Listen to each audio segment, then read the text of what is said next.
Welcome to another edition of Against the Grain Sports Podcast, Uncut. And I am your host, Jody Coleman, in the building. We joined with my guy, my man, Jarrell Solon Swartz Glenn, all the way from San Antonio, Texas. Man, how you feeling, my guy? I'm feeling great, man. You see, we both got on black today. That's not good for this show, baby. We're going to put in some work today.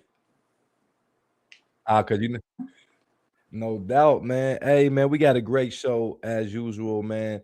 We're going to be talking NFL free agency. One of the most notable free agents that was signed was Kyler Murray going to the Minnesota Vikings. We'll talk about that and what does that mean for J.J. McCarthy and his future with the Vikings. Not to mention, we have some other signings. Jonathan Allen going to the Cincinnati Bengals. Geno Stone going over to the Buffalo Bills. Just today, your Washington Commanders just signed Jonathan Ford from the Cleveland Browns, running back, get them some depth. So the Commanders really been dipping into the free agent, spending a lot of money. I think that they last year was not a good year for them. They got a third-year quarterback, and they want to win some games. Talk about that. We can't forget about college basketball championship week, and we've seen an epic game last night between Arizona and Iowa State. Arizona, Jaden Bradley, which is the Big 12 Player of the Year, hits a game winner. We'll talk about that. Down goes Michigan State to UCLA. The UCLA Bruins in the Big 10 tournament, as well as the Wisconsin Badgers knocked off Illinois. So Wisconsin said, "Hey, not so fast." We'll talk about those. Also with Ole Miss is still going. SEC, like they're playing today, so we'll talk about it. And we got a game today. That. So, man, how you feeling this morning, man? I'm feeling great, man. I just got home from the gym. Got my little protein shake ready to put in some work, baby. Let's do this.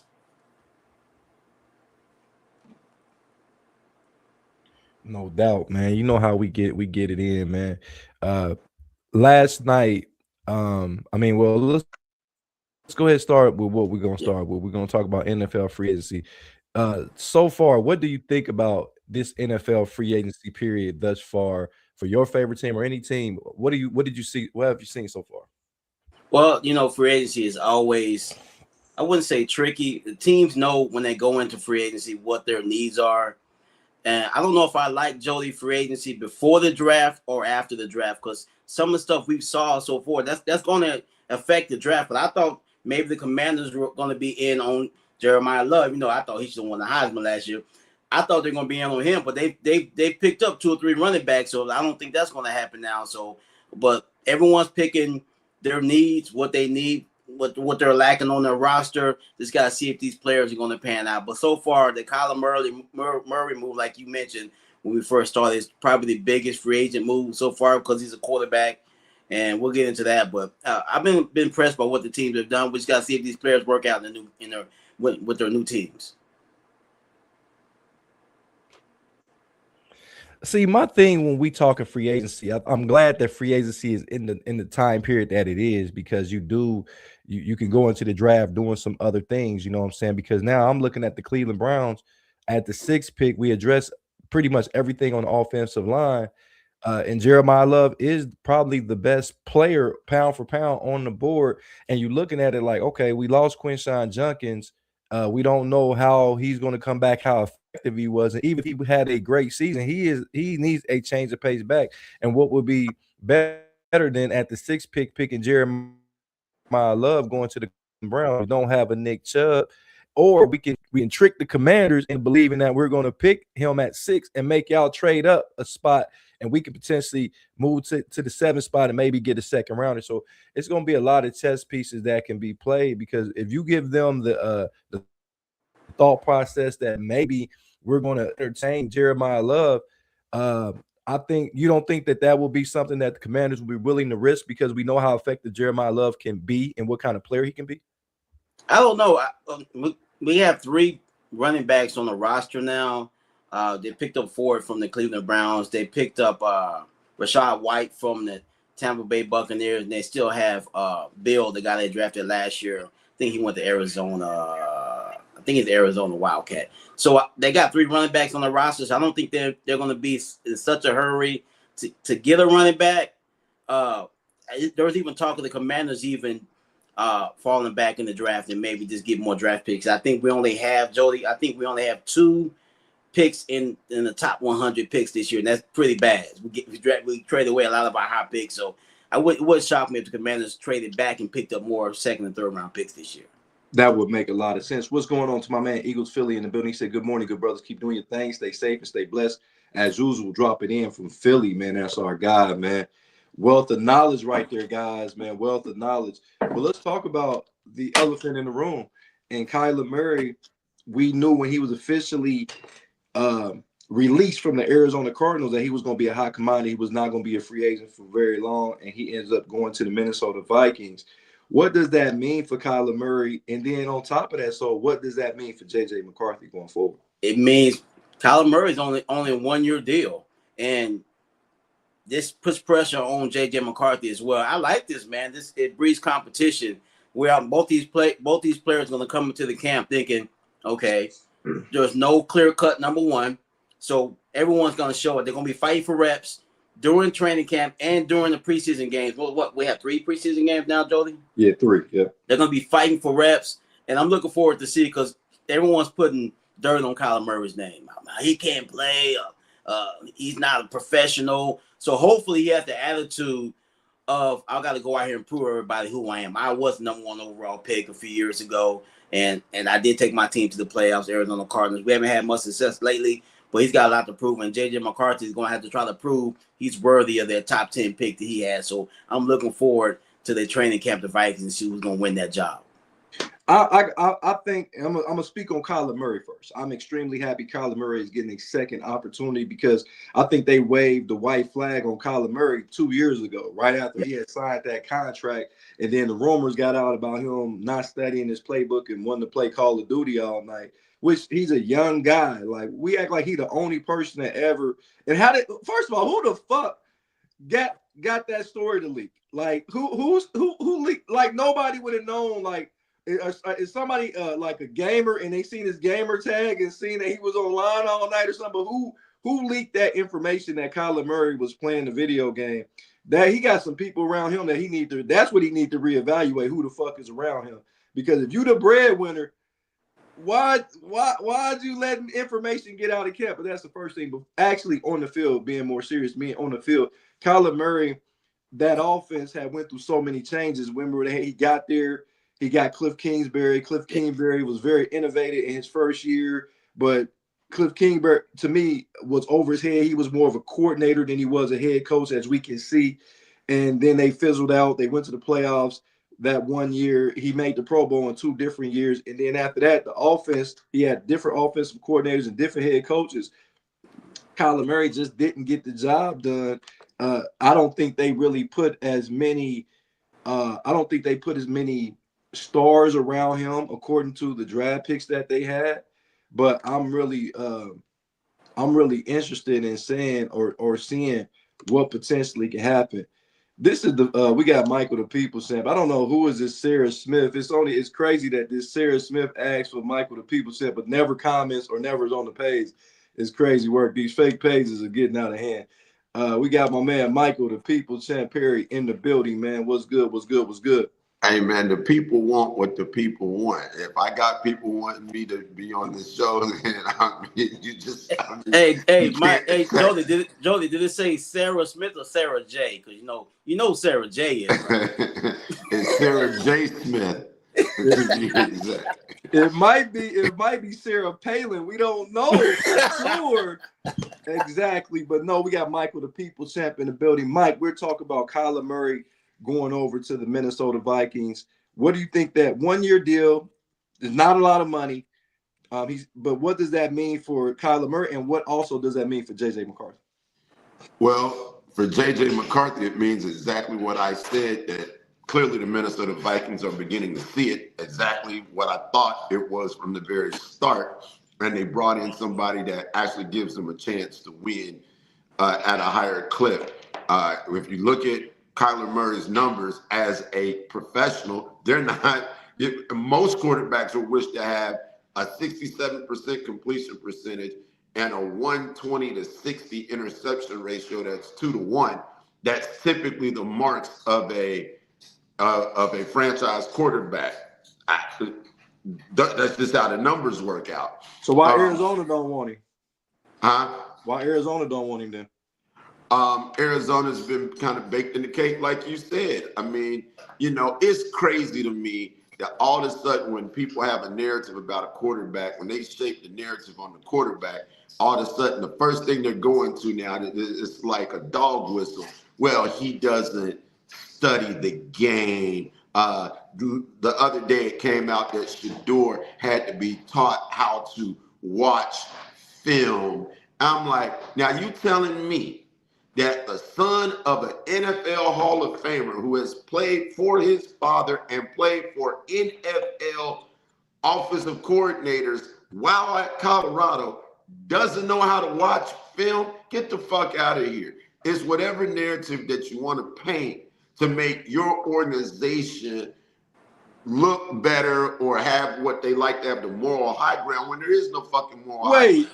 Wait, Mike, so you're telling me that it's possible that it's moles and organizations that will do whatever it takes to save face? Are you saying that, Mike? I absolutely say that. I've said that, like, I constantly believe that because I watch the bullshit happen. When they start talking about guys, it becomes about everything else mysteriously that you ain't never heard of. And it's insider information. Only this guy could get this information. And I'm like, well, what about the other 50 some odd dudes on the team that talk to all kinds of people?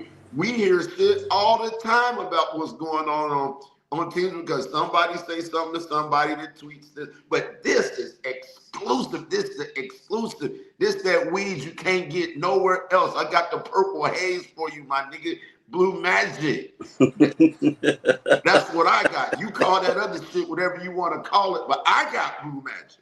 No doubt. So you telling me, man, the conspiracy, Mike is on to something. Let's keep it all the way funky with Mike saying. Once they get a bone to pick with whatever position it is, quarterback is mainly quarterback. All of a sudden, this quarterback can't do this. This quarterback can't do that. Doris Sanders don't do this. Kyler Murray don't do that. But it's awfully ironic when they ready to get rid of you. So here comes all these stories about these quarterbacks or these other players. Talk to me. It's kind of like this is something Mike, the people champ, would say. It's kind of like if you're in a relationship with a chick, y'all been together for a couple years, you've been smashing, on a regular basis. And all of a sudden, y'all break up. All of a sudden, you got a little dick. Was my dick little when we were together all those times? Now all of a sudden, my dick is little. It's kind of like that. Oh, you want to break up with me? Now you want to talk shit about me. When things was good, it was all good. But now we're not together. It's my fault. My dick was little. Your other parts could have been just big. You know what I'm saying? You're a wild boy. Hey, Donald, the voice of you said if Murray plays well, it's over for JJ McCarthy. He said also, what's more, watching film or performing on the field? I'm pretty sure it's people who can watch and break down film to a T but can't play. But it's guys who can flat out play but can't care less about film. Like, let me know what the kickoff is and I'll do my thing. We got Ashley Light Bright in the building making it a brighter show, guys. She makes it a brighter show. She makes it fluent. So my thing is with Kyler Murray, I think that he has a very unique opportunity to resurface. But this is my thing. We know that a mobile quarterback in Minnesota is not the ideal quarterback for the Minnesota Vikings. Mike, what do you think about that? Where they have to reshape this offense to cater to a Kyler Murray who is only on a 1-year deal? Do you think that's going to affect other pieces on that offense? No, I think that Kyler Murray at this stage in his NFL career is a plug and play guy. Once you get to in the NFL and you're 5 years in, there's not a system that you can't pick up on relatively quickly. Hell, they all pretty much damn near run a version of the same system, right? So you may have to learn some new terminology, whatnot, but they've already assessed that he has the arm talent to get the ball to Jefferson, which is what this move is about.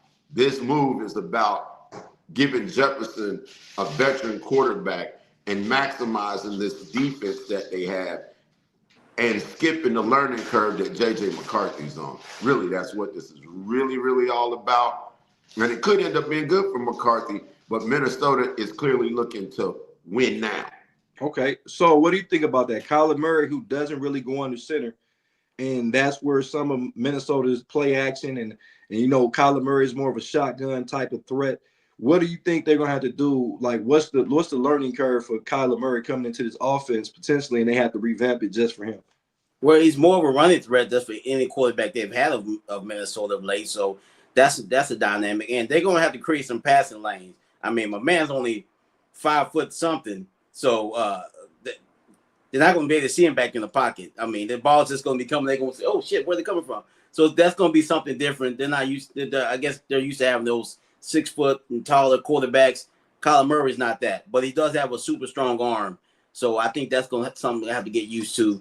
But I'm looking forward to that, see what happens. But I think they'll be just fine, like Mike said. It's an upgraded quarterback from J.J. McCarthy, and he has a lot to prove. He really does. So I expect him to play it at his peak this year.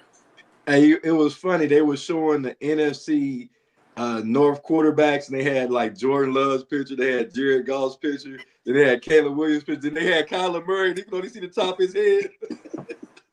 He probably got a stronger arm than all them dudes. He probably do, man. But just speaking on before we move on, speaking on my man J.J. McCarthy, man, I really feel like he's getting a raw deal, and the reason why I'm saying is this, not because I think he can be a potentially good quarterback, but our analyzing of a quarterback is becoming too quick. I mean, this guy has played in 10 games. He's 6-4 as a starter, 11 touchdowns, 12 interceptions. At times that he looked like he could be the franchise guy. Yeah, he had a couple flashes, but he had more bad flashes showing that he can't play the quarterback position. But I'm just interested in seeing why are we evaluating quarterbacks so quickly and ready to dispose of quarterbacks so quickly. This is a first-round draft pick quarterback. He did go 6-4 as a starter. It ain't like he went out there and went 1-9 as a starter. Mike, I'm gonna ask you this: do you think that they pulled the plug on J.J. McCarthy experiment too early? No. 10 games is a good in the NFL. Your second year in the NFL, because your first year you got to be an understudy. You got to watch everything. You knew the system. You knew all the players in the OTAs and everything last year. You were the guy throwing the ball to them. They got rid of a Super Bowl champion quarterback for you, so you must stand on business and deliver. They saw something in the numerics other than 6-4 that said this is not sustainable. They were playing other quarterbacks by the end of the year to kick the tires on a 6th-round draft pick and anybody else that would stand in and play quarterback. So there's more to it than just, oh, well, he went 6-4. If they thought that they could continue on to win a championship with him, they would not have displaced him. It was something that they saw, and it was the inability to move the offense passing-wise, which is what you're there to do. And they want to be more explosive, and so this is their answer. It doesn't mean that J.J. McCarthy can't become a NFL caliber quarterback. I just never thought that he exhibited the skill set. You know, this new thing that they say they want guys to come into the NFL who've started more than 1 year at quarterback in the college game, right? Yeah. Well, you also want a guy who does more than just hand off at the college level to see what he can do. Does he have the arm talent? that he has the poise in the pocket. Because if you are having trouble with stuff at the college level, then it's likely that the NFL game is going to be faster. The athletes are going to be better. Your anticipation has to be greater. And I just never saw that out of him. So I think the misread on J.J. McCarthy was him being a franchise quarterback as opposed to a role-playing NFL serviceable backup quarterback. Okay. What's good, Richard Norvell? He said, what's up to the fella? What's up to my guy? Donald said the J.J. McCarthy experiment should have never started, LOL. But I do believe if you don't see it, then don't waste time. Pull the trigger on it. Now, so do you think that the J.J. McCarthy experiment is over more because of the success of Sam Darnold more than anything? I think it's just the day and age we have in professional sports now. These teams and these coaches and GMs cannot wait on you to develop. We're not doing that anymore. I know it's probably wrong. He might end up being a good quarterback down the line, but if we're waiting on that, I'm going to get fired. So I have to try to win now. The GMs and coaches are fighting for their life every single year to keep their job. So, JJ, you might be good down the line, but right now we got to bring somebody in here that has a little bit more experience, so maybe I can keep my job a little bit longer. I have to put my house on the market. So I'm pretty sure that has a lot to do with these guys having a short list. You look back in the day, man, the quarterback he drafted in first, second round, he's still on the bench for maybe 2 years. Those days are over. They draft a quarterback, they expect him to be ready ASAP, which is wrong, but that's what they expect now in today's age. And see, this is my thing. I think some more responsibility needs to go on these organizations because Sam Darnold probably got some people fired with the Jets. Let's keep it all with Zach Wilson probably got some people fired with the Jets. We look down the line, it's a lot of coaches and GMs that probably got fired waiting for quarterbacks to develop. I know the New York Giants probably lost with Daniel Jones, and you see Dabo got fired along with the coach that was there before Dabo because of Daniel Jones not developing to the quarterback that they want, even though they gave him ample opportunity. Now he's a 2-year, $88 million man, and he's not even going to play, which is a whole nother story. I'm going to get in that. But the reason I'm saying this is because if you want to already made product, maybe y'all need to think twice about drafting quarterbacks so high and expecting them, and with the type of pressure that y'all putting on these guys. I'm not even blaming the Sam Darnold or Daniel Jones or J.J. McCarthy, Justin Field, those guys. It's because they're going to piss poor organizations that's being piss poorly ran. And then if they don't succeed, all of a sudden they ain't shit. But that organization still making millions upon billions of dollars. But that quarterback is going to be working at UPS in about 5 years because of them, because they're not taking the time to. We don't have time to develop. What the fuck else you do? All you do is play football all day. So all you do is fucking play football. What the fuck you mean you ain't got time to develop nobody? What the fuck else are you doing? So this ain't college where you got limited hours where you can be with a quarterback. Get you a motherfucker in there that's going to work with this quarterback day in and day out. What do you think about that, so? I agree with you 100%. Joe, you remember this time last year, we weren't doing this because we know football better than some of these so-called experts. They were talking so much shit about Caleb Williams.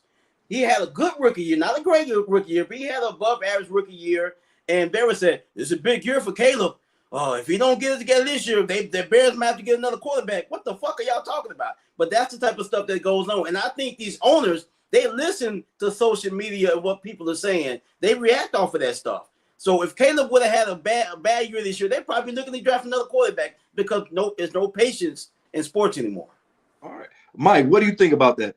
When are fucking GMs and owners and all these scouts going to be held accountable for bringing in quarterbacks that could be as we seen, Sam Darnold was better than what he was with the Jets. Let's go ahead and call it what he was better than what he was. Daniel Jones probably better than what he was with the Giants. Some other quarterbacks that went Rich Gannon. Remember, Rich Gannon was a journeyman. Did he end up being an MVP for the Oakland Raiders? Maybe we need to start blaming these GMs more than we're blaming the actual quarterback, Mike. It's not just the GM, it's the organization. Some organizations just don't do good with quarterbacks. You name Sam Darnold and Zach Wilson. Hell, I'd go back to Geno Smith. Didn't he play for the He did. Only why I didn't name him because Geno Smith was a second-round pick. That's why I said it. But a second-round pick, like this year, the second round will have the top quarterbacks from this year in it because it's not a draft-heavy year for quarterbacks, but that doesn't. If you're a second round pick, that just means you weren't part of the first 30 some odd picks. That does not mean that if I'm spending a pick on a quarterback in the second round, I do kind of think that he can play, right? And so I just look at certain organizations. We left out, and I know you won't like this, but Baker Mayfield, like he's in Cleveland, he shows that he can play the game, and opposed to continue to get more pieces around him, they jettisoned the guy to go to Tampa Bay, and he makes Tampa Bay relevant when Tampa Bay was on a cruise control to mediocrity, right? But he elevated them, and it's just certain organizations repeat themselves over and over and over again. And we live in an era, look, the great John Cooper once said, you should love this, because I heard him say it myself. If a pup's going to bite, it's going to bite early. And so when you got the Jaden Daniels, when you got the Caleb Williams, when you got the young kid at Denver, and you got May at the Patriots, these guys are performing adequate year one and substantially better in year two. And that's the new model that they pretty much are going by in the NFL. But Mike, that cannot be the formula moving forward. We getting splashes in the pan with the people, the success of CJ Stroud in his first year, Jaden Daniels, like I said, Drake May in the Super Bowl, Derek, like Bo Nix in the AFC Championship game. If he's not hurt, maybe a Super Bowl himself.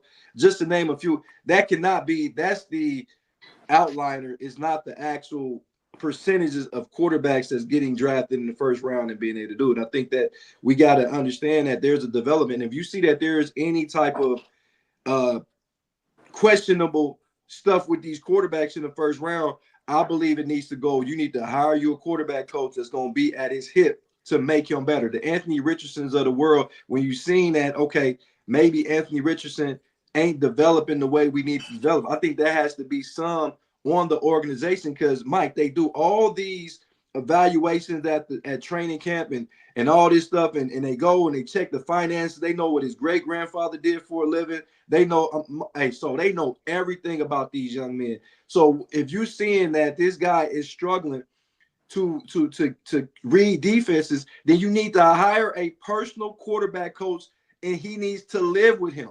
And every day needs to eat. This is your investment. I don't know if I put $100 million into something, I want my return on investment. And I think this is where we dropping the ball, and we're sitting up here and saying like, nah, that ain't the case. And I'm gonna let Mike jump in there. But I was just watching an interview with Jamarcus Russell, guys. When he was on the pivot, he was talking to, of course, Ryan Clark, and they were asking him questions on when he. Did you see that, Mike? Did you happen to see that interview? I haven't seen that yet. I saw some of it. So I saw the bits and pieces. Always watch other great podcasts, which The Pivot is another great podcast. Yeah, it is. And they were, so Mike, basically in a nutshell, they were talking about Jamarcus Russell, how he said that when he went into camp, he had Lane Kiffin as a head coach. And Lane Kiffin already had brought guys from Tampa Bay, where I believe he was an offensive coordinator or whatnot. And he had already had guys that they wanted to play the quarterback.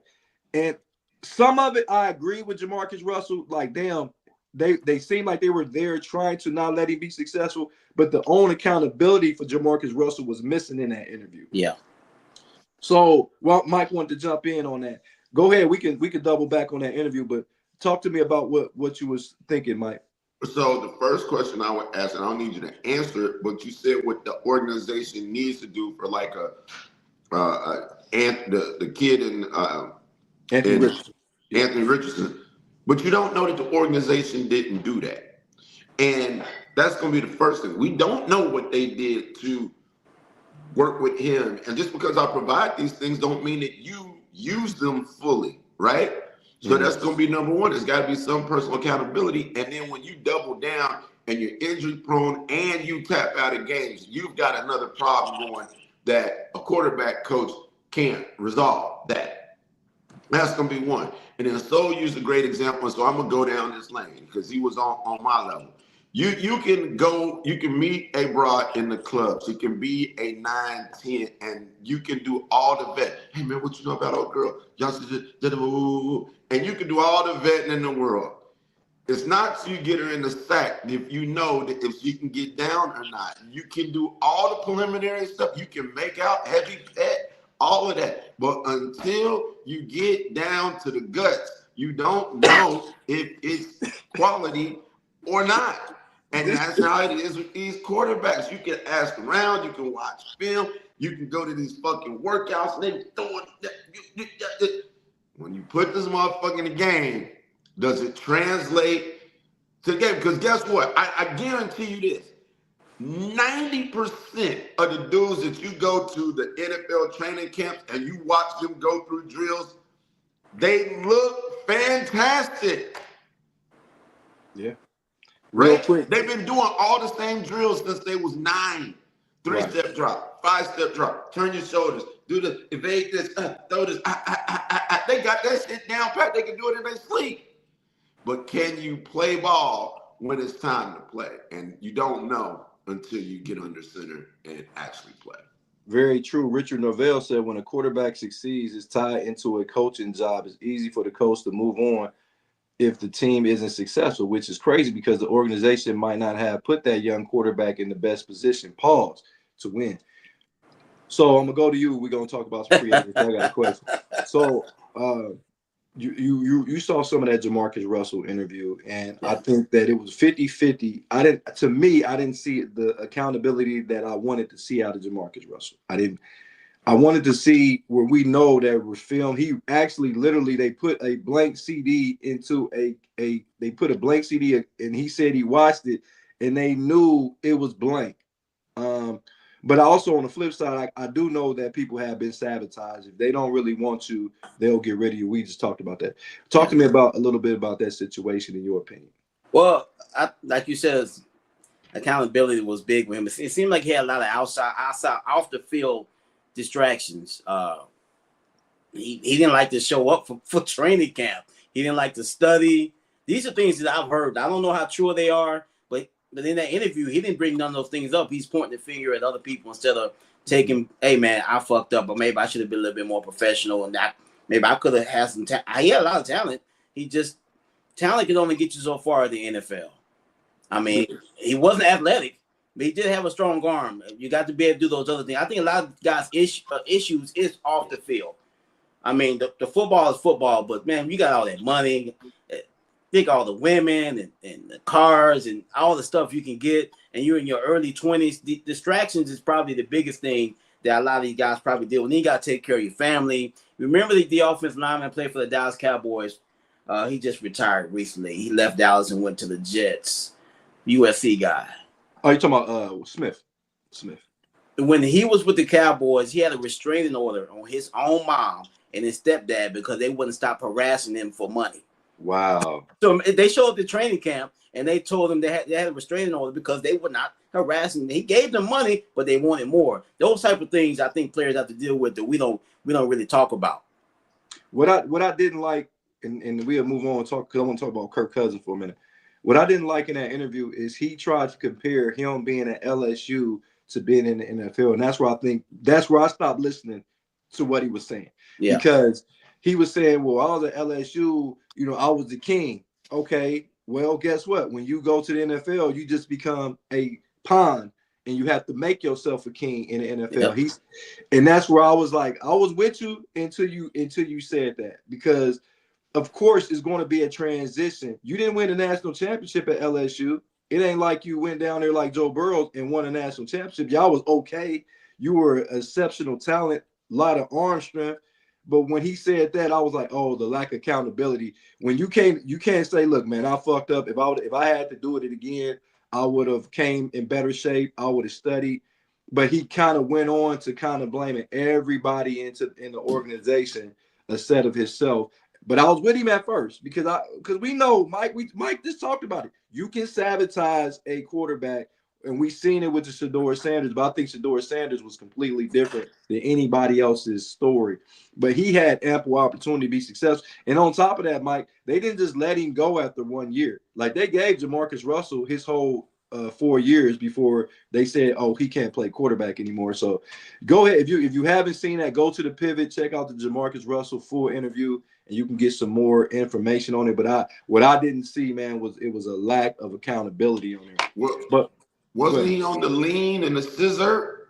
Yeah, but yeah, he had his issues. That's what I'm saying, Mike. It was if you go watch the interview, there was a lot of lack of accountability on things that he did wrong. He explained everything that the Raiders did wrong, and to be honest, he probably was correct. But at what point in time, this is your life, this is your career. When you're going to take hold of it, I didn't hear that, Mike. I didn't hear. Look, man, this is what I could have did in year 1 and year 2 because they were talking about how they were doing his contract, and he said he didn't know he was on a weight restriction. So when they came in, he'll look at his check, and if he was overweight by 10 pounds, his check reflected that. He said he literally had to take the Raiders to court to get all his money because it was so many things in the contract where he came into camp 13 pounds overweight.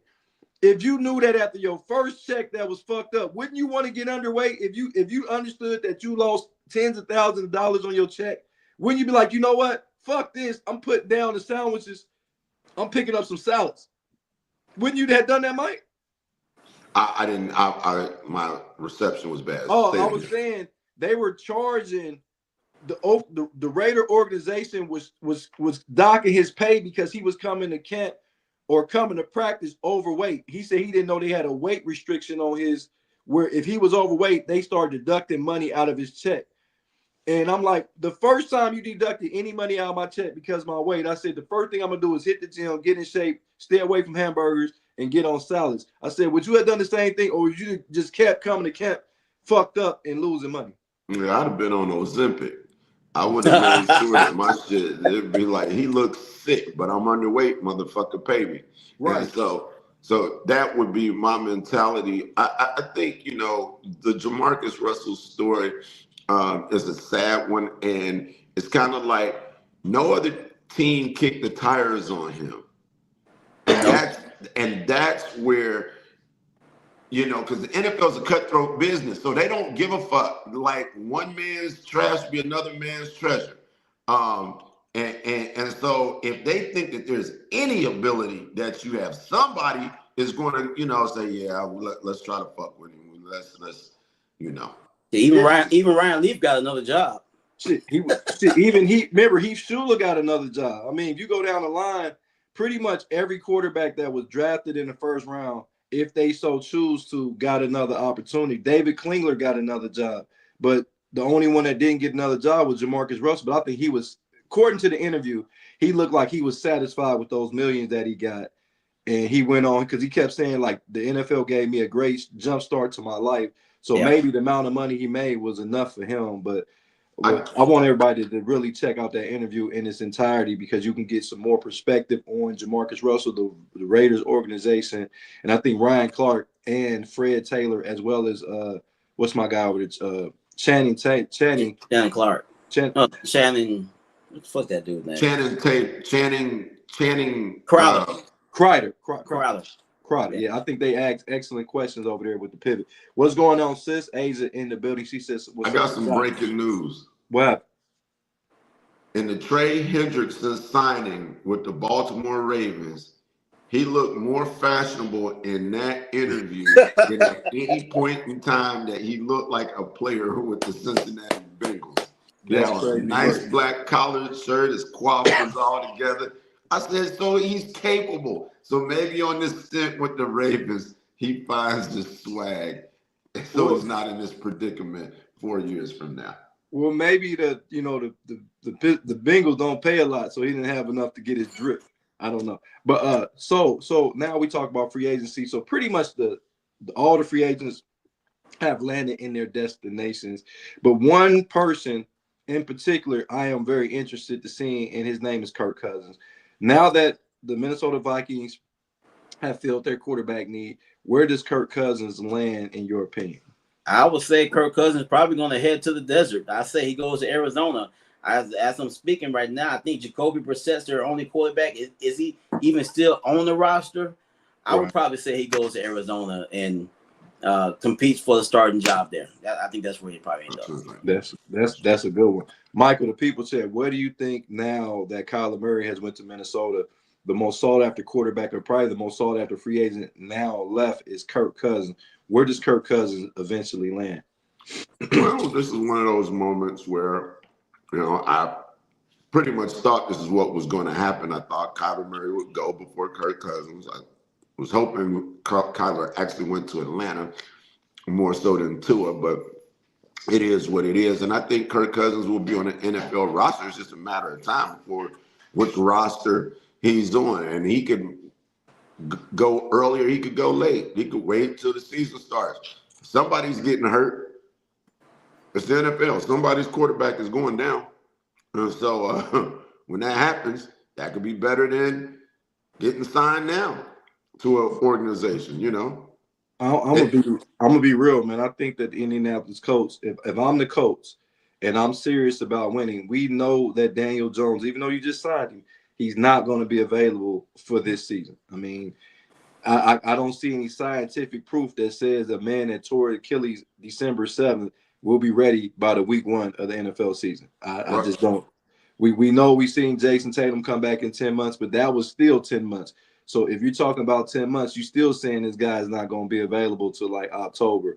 And that's going to at least be 6 or 7 games deep into the season. If I'm the Indianapolis Colts and I feel like I can win and I can feel like we got a winning roster, I'm going to get Kirk Cousins right now. I can go get him on a 1-year deal. He's going to be hella cheap because Atlanta's going to be paying the majority of his salary. If the Indianapolis Colts, but see what they scared of, if Kirk Cousins go and ball out, then what do you do with Daniel Jones? You see what I'm saying? If he go out there and Kirk Cousins throws for his custom 4,000 yards, he throws 22 touchdowns to only 8 interceptions, and they go 9-8 and potentially make the playoffs. Now you got a decision to make. I don't know they scared because of that, but I would say that Indianapolis Colts would be a great landing spot for him. What do you think, so? I agree with that, but I can also see Kirk Cousins doing some TV stuff. He did a little bit of that last postseason. He did a pretty good job. So, I mean, he's getting plenty of money from Atlanta. He's got plenty of money from over the years.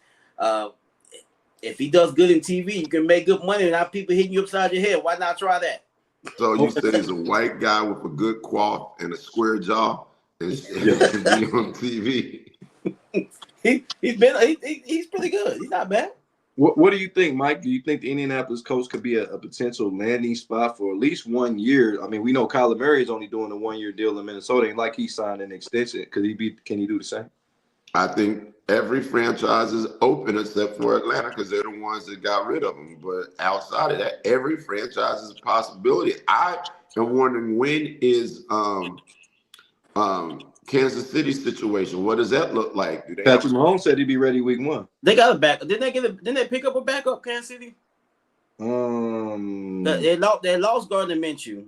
Yeah, I think they picked up somebody else, but I can't remember who it was.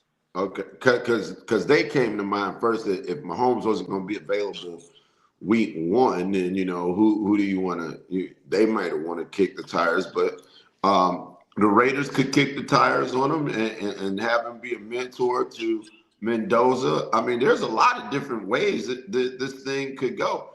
Like I said, he gets signed earlier. He can wait till somebody gets hurt and choose, and go that route because he's going to be the first person available. You know what I'm saying? Like, if your quarterback gets hurt and Kirk Cousins is out there, you don't have to go get Phillip Rivers this time. You can just go get Kirk Cousins and plug and play.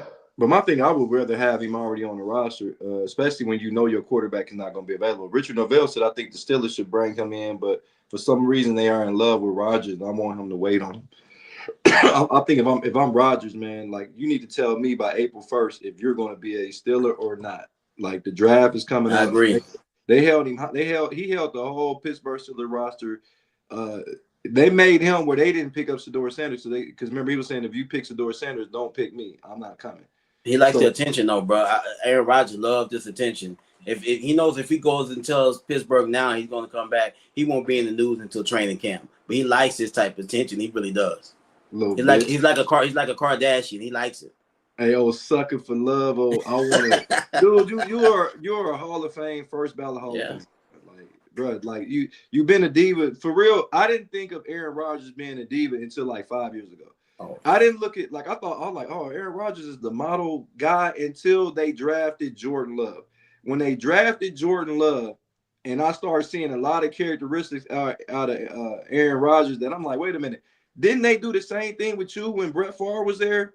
And you didn't have you came in and they took you in the first round. Brett Favre still had a lot of football left in him, evidently.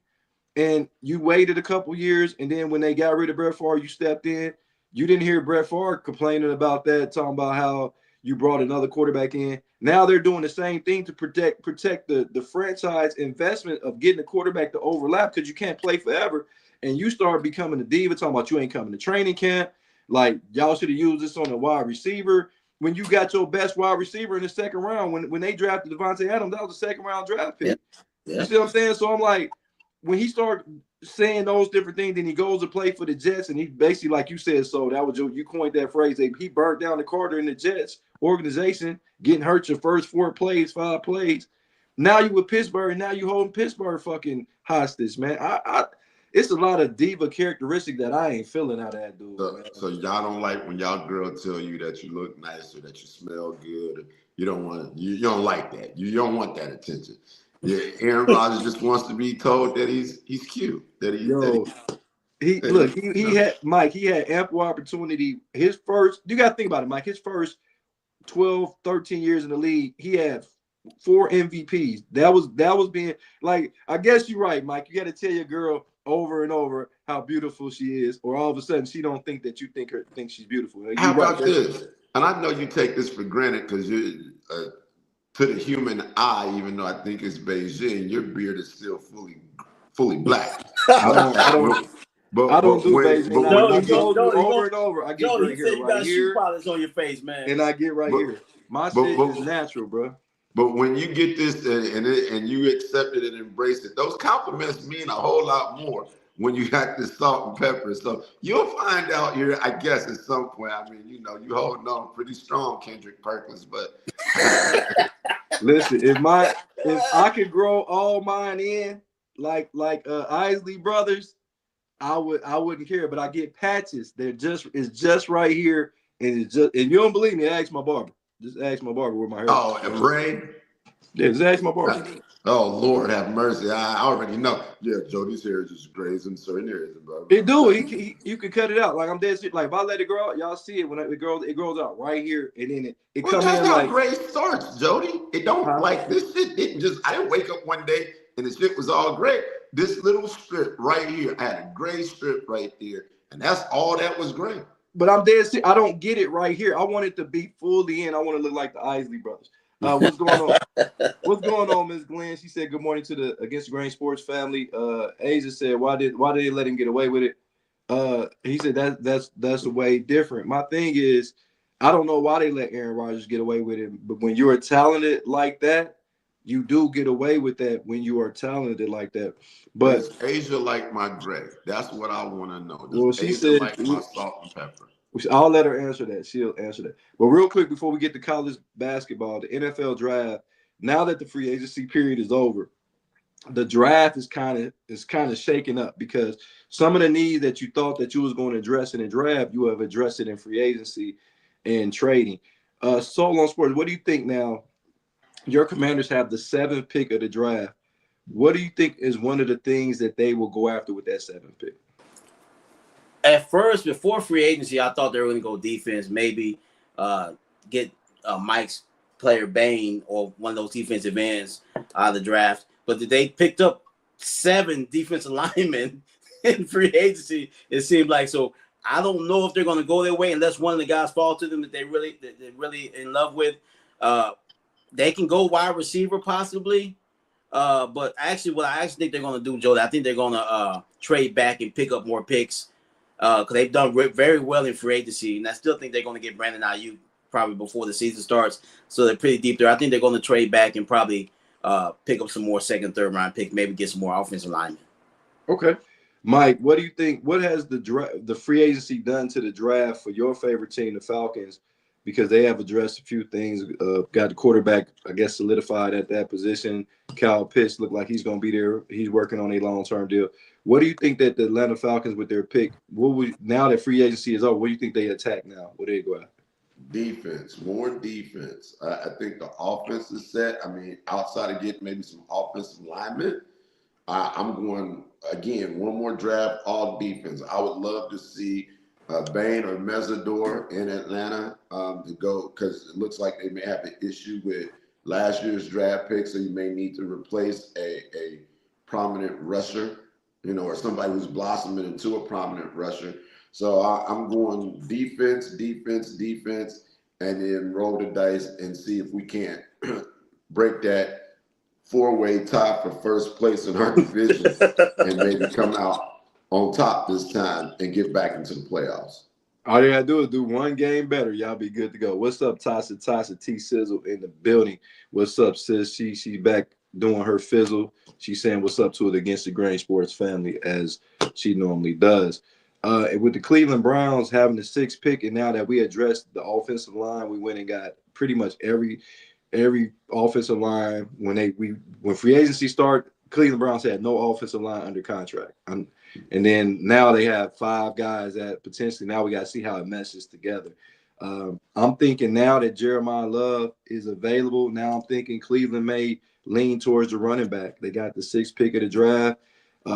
Either if Jeremiah Love is available, or some odd reason Caleb Downs is available, even if it's one of those edge rushers available like David Bailey or Reese, I think Cleveland needs to entertain that. If they now, because we don't have a wide receiver yet, we still are looking at some wide receivers in free agency and potentially the trade.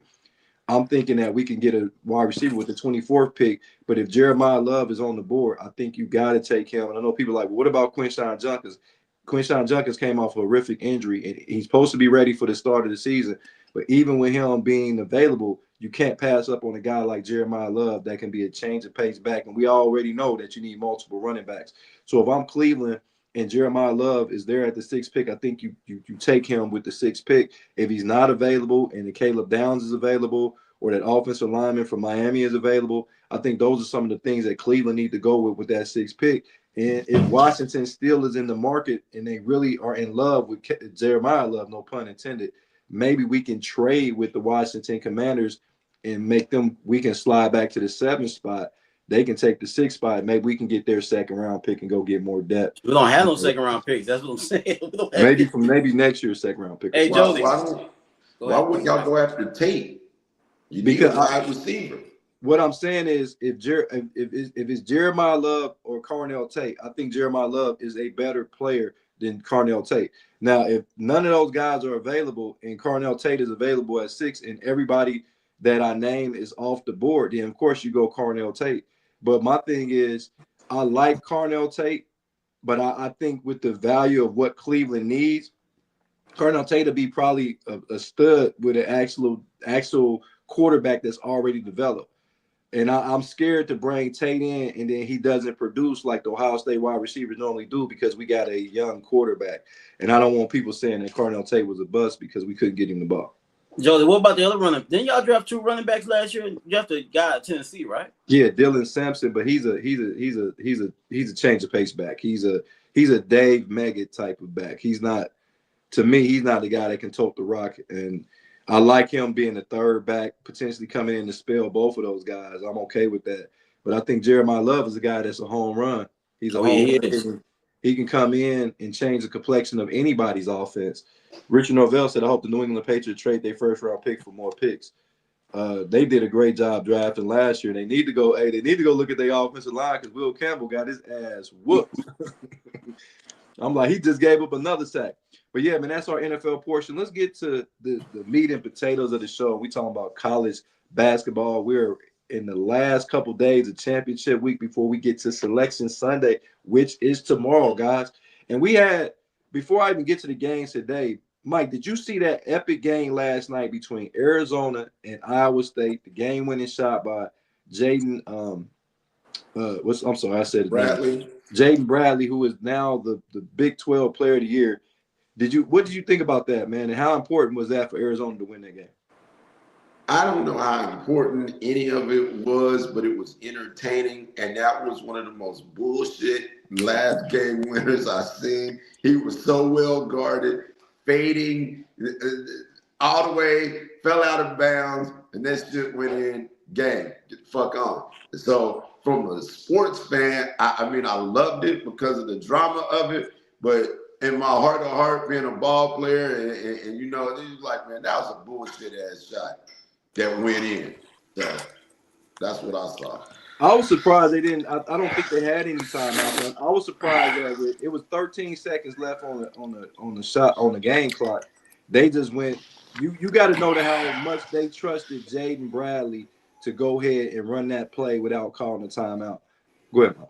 But one thing I will say, I am pleased that he took a 2-point mid-range shot because I literally watched 2 games where 2 players were down 1 point and they stepped back to take a 3-pointer and missed. It happened in the UC game, probably cost them their whole opportunity to get to the tournament. They fired their head coach, Mike. They fired the head coach.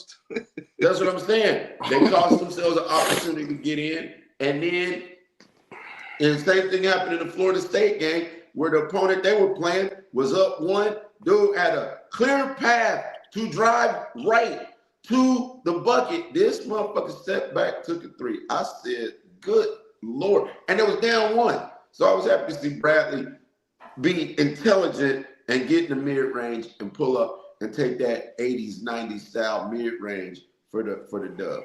Hey, Mike, did they step back and instead of saying Kobe, did they yell Bam instead of Kobe now? Because we do know Bam! Game in UNC, they had an opportunity to win late too, and they lost by 1 point. But we got Donald, the voice of the youth, in the building, man. So what did you feel about that game-winning shot Arizona had to win 82-80 over Iowa State? I didn't see it, but I do know Arizona. I still think they're going to be locked in at a very high seed. So win or lose, I think they'd have been just fine anyway. All right. Donald, did you see that game winner last night? Yeah, I seen the replay. I didn't see it live. I seen the replay of it. But Texas Tech went up. But I told my dude, I said Arizona gonna beat them. I don't know why. I'm just not a big Iowa State fan, but it was a great shot though. I was very impressed. Like Mike said, this is a guy that didn't need it. Normally, how many times do we see the last second shot? The coach is yelling for the timeout to set up a play, and he says, "You know what? I trust this guy. He's a senior. He's the Big 12 Player of the Year. He won the Big 12 Player of the Year over AJ. He won it over Flemings. He won it over all these great freshmen. He was the Big 12 Player of the Year, and he showed why he was the Big 12 Player of the Year. Big time shot.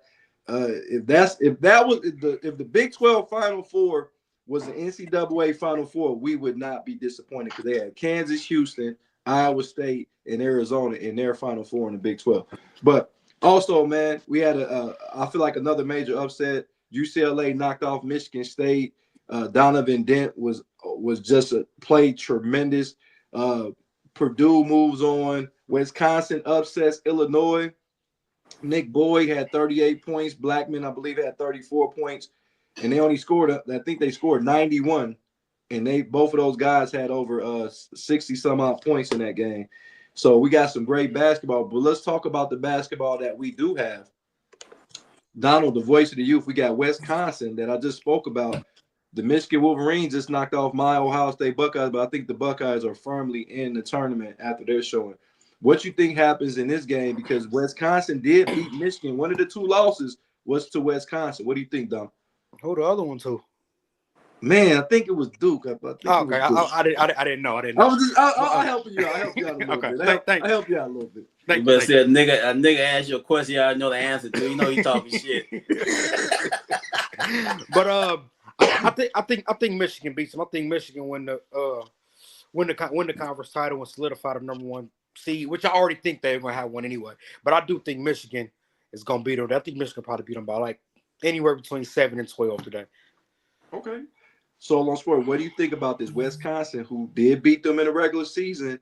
They're playing very well. And at some point, that Michigan losing Kasem is going to come back to bite them, losing one of their top guys off the bench. Who do you think wins this game? I think Wisconsin wins the game, but I still think Michigan will be locked in one of those really high seeds. So I think Wisconsin wins today because they probably want it a little bit more than Michigan does. Okay. Michael, the people said, what do you think? Wisconsin, Michigan, man. Who you got in this matchup in Chicago? It's not the Michigan team that I love, but I mean, it's the Michigan team that'll do. And so I got them beating Wisconsin. I think Wisconsin is on a pretty good run. The perimeter shots are falling, but I think Michigan has a little bit more in the paint and can control the interior of the game and thus win the game.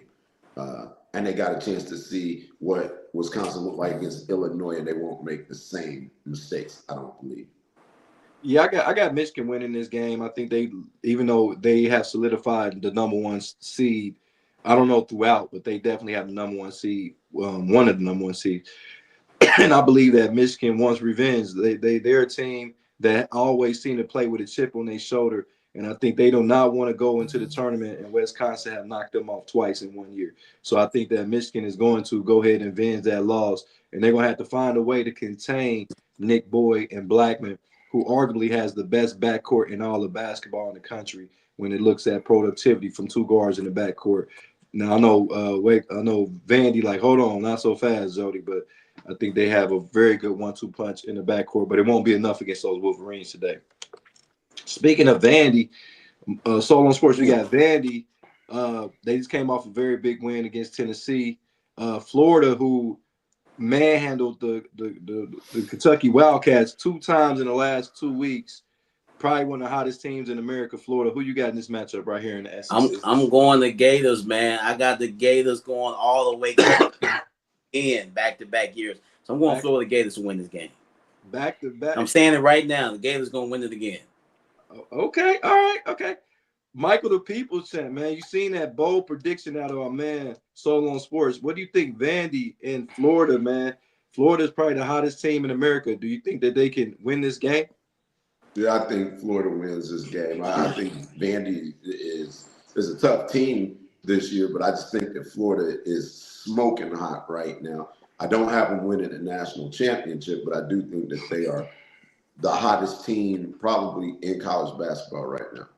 Okay. Donald, who you think, Vandy or Florida? Who you got? I think Florida's going to Florida going to win going away 15 or maybe 15 or I think Florida really is clearly superior to all the teams down there.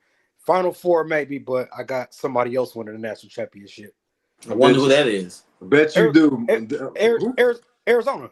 Oh, okay, yeah. Right. Oh, I thought you were gonna say. No, I don't think we that good. I don't see it. I just don't see it. But I like. You just bet in North Carolina is what you're saying. Yeah, no, that's not a fact. Nothing factual about that statement. No, you wonder why North Carolina made sure they lost the game yesterday so they wouldn't have to play us again. But that's another story. Whoa, but I tell you what, the benefit of that is that I rested easy knowing that we can only have a season split and you can't say anything about it. We are one of the teams that beat you. You're not better than us. You're just as good as us. That's it. I do think Arizona gonna win it all, though. Okay. Well, I think Florida, I watched Vandy play yesterday against Tennessee. In that backcourt of Duke, Miles, and Tyler Tanner, don't turn the ball over.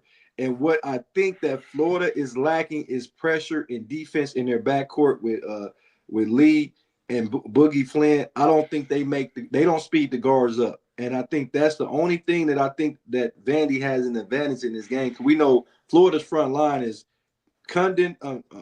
Them dudes are amazing on their front line. But I think that their defensive perimeter defense is going to be the Achilles heel. I'm going to go Florida.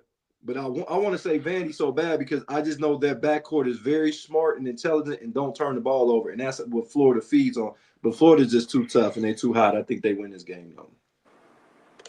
Boogie Flynn been playing some good basketball, guys.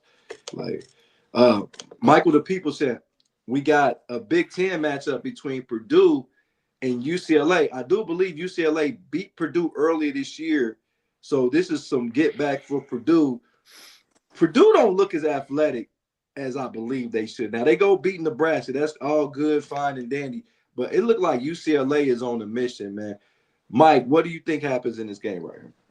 I think Mick Cronin has taken the UC model to UCLA. I watched the ugliest UCLA game I've ever seen. That's the doorbell going off. It's the ugliest UCLA game I ever seen yesterday against Michigan State. But to beat Michigan State, you have to be willing to or capable of playing that way. You're gonna have to bump and grind, bruise, and do all of that. Yeah, I don't see nothing wrong because they was bumping and grinding yesterday. And I was like, I hated seeing it because I was really pulling for Michigan State, but UCLA bump and grind. So I think they can beat Purdue again because I know what they're about to take to Purdue, and I don't necessarily think Purdue's got the athleticism to deal with that. We got Jason, the hefty lefty, in the building. He said nothing like Fred Hoiberg losing in the postseason. Seen it too off. Jason, stop. We know he lost. We know he lost with the Bulls, Jason. The Eagles, Philly said my Eagles team lost a lot of players in free agency, but I think we'll be all right. And I think y'all will be. I mean, I had a lot of talent. I had enough to get rid of, so y'all still had other talent coming in. Donald, what do you think about that, man? Purdue is so wishy-washy to me, man. I don't know what Purdue team we're going to get. They look unathletic at times, and sometimes they look like they athletic. But UCLA, Donovan Ditt, man, is a difference maker out there for UCLA. Who you got in this game? Yeah, UCLA playing like you said, aggressive and athletic. Purdue, I'm kind of dubbing them right now as like the Gonzagas of the East Coast, and they just don't play well against certain people. So I'm gonna go with UCLA in this game, and then Purdue. You know, I got a motto. I really feel like if your point guard averages a whole bunch of assists, then the other players on your team are just not that good. Whoa. What do you mean? Talk to me. Talk to me about that. Because one player got to create all the offense for everybody. You don't have a wing or a big who just goes down there and can just get you a bucket flat out. So those guys can kind of be shut out. Like when they had Edie, the point guards wasn't averaging a lot of assists. They had a player they can go to and just get a bucket. Yeah, they don't have really people they can go to and get a bucket. So therefore, the coach or the point guard has to create all the offense with it. Like a team like if you like even if like in the NBA, if you look at teams like the Pacers went far, but you see without the point guard how much they fall off because the other players on the team, they're good. Of course, in the NBA, they're good, but they're just really not that. Not that good. Okay. So I kind of see where you was going with. I kind of see that. Like most teams that win championships, besides like Magic, you know what I'm saying? Players like it's going to go some players few and far between, but most of the time, if you look at a team to win a championship, they're probably going to be like the point guard might average 3 to 5 assists. Right, because you got other players who are Steph Curry. You see what I'm saying? Steph Curry, any Bulls team, any LeBron team, all of those teams. If you got a player that's really that good, then the point guard won't average that much assists because you don't have to create. They don't have to create offense for the other guys. With that being said, the guard from he probably about to break the all-time record too. What's his name? Braden Smith. Braden Smith, yeah, Braden Smith. So with him averaging that many assists, it just lets me know that those other guys on that Purdue team are kind of not that good because how much he had to control the ball and create offense for him. And I just don't think they got enough to get it done, especially since Edie left. They've been good, but they be up and down. So I'm gonna take UCLA. Okay, Jason said the old Karl Malone Stockton theory, Donald. So what do you think about this Purdue 25-8? UCLA, man, one of the hottest teams going into this tournament. Who you like? I'm gonna go Bruins. They've played a lot better basketball since they got embarrassed in Michigan State about a month ago when the coach kicked his own player out and was cussing out the media after the game. They played much better ball. I'm going UCLA to win that game. Yeah, for some odd reason, Donovan Ditt, man, has been on my radar as being one of the most productive players. He had a triple-double in the first game of the tournament, and then he turned around and had another outstanding game this game. So, and I just think that it's going to be a major point guard matchup between Braden Smith and Donovan Ditt. That's going to be much see. I can't wait to get my popcorn ready. I'm like you, so I'm going to put a brisket on like you. I'm taking. Oh, yeah. I'm going to throw it on because I got my deck back together. My deck. My deck looks bigger. Wow. Why does it look bigger? Huh? Because I removed all the stuff from around it. So the deck looks bigger.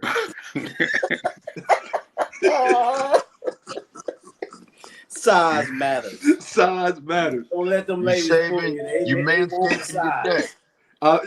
That's Mike. A man. What's it called? A manicure. Manscaped. Manscaped. Manscaping your deck. And now it appears to be bigger. Anyway, Donald, Ole Miss. Oh, hey, it's a lot of people on the bubble praying that Ole Miss lose and get the fuck out of here. Because if Ole Miss somehow can run the table, they're gonna take one of these at-large bid teams. But Ole Miss at 15-19, Arkansas with the freshman of the year and Darius A. Cup, and Cal is doing his thing again down there with the Arkansas Razorbacks. Who you like in this matchup now? Oh, I like Arkansas by far, but the way what is Ole Miss doing winning these games? Because like you said, somebody is going to be pissed if they win the tournament and that one of them large bids is gone. But I think the run is over for Ole Miss today, so I'm gonna take Arkansas. Is that Mr. Perry? Yes, it is. Chief is in the building. You know where we headed to. Hey, the legendary Mr. Perry in the building, man. Big shout out to Mike's dad, Mr. Perry, man. The legendary Mr. Perry. I can't say it without saying the legendary Mr. Perry, man, because he is legendary in these areas. Solo on Sports, who you like? Ole Miss, Arkansas. Who you got? I think Arkansas gonna put Ole Miss back in their place today. Like Joe, you've been talking about Darius A. Cup all year. I've watched him play a couple times this year. Very impressed with this young man. So Arkansas will take care of business today. Okay. Michael, the people said, man, who you got? Ole Miss, man. Do they continue their Cinderella run or and keep going and beat the Arkansas Razorbacks? Nah. It comes to an end today. Mr. A Cup just dropped 37 last night. I think Cal is getting his guys ready for a tournament run. And I think Ole Miss is, done what happens in March. They pull some upsets, but the slipper comes off tonight when Cinderella goes home. I agree. Arkansas knocks off Ole Miss, and Ole Miss go ahead and some of these guys that's sweating on the bubble can rest easy because every game that they win is people, even Miami of Ohio, like, come on, bro, like y'all lose, please. Like, I know we should get in because Miami of Ohio won't win their conference tournament.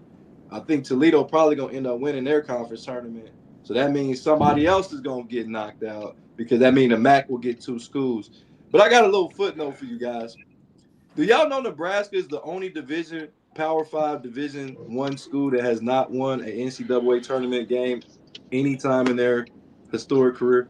Wow. So do they get one this year? I think they get one this year because I think they're gonna probably be a 3 seed. They're gonna be a 3 seed. But hopefully, because they're gonna be matched up with a 14 seed. They ain't guaranteed they're gonna win. So that's gonna be quite interesting to see if Nebraska can finally get an NCAA victory. If y'all didn't know that, suit up Tommy Frazier. Huh? They got to suit up Tommy Frazier. Shit, they better go get Greg Wistrom, bring the black shirts in. I got another game. Hold on, what we got here? We got a comment. Jake said they ain't winning. He said they ain't winning with Hoiberg. They got to win something, though. They got to win something. They can't keep losing. Solo Sports, we got the Houston Cougars. We all love Cougars. Going against Arizona. This is, I believe, the championship game for the Big 12. Mm-hmm.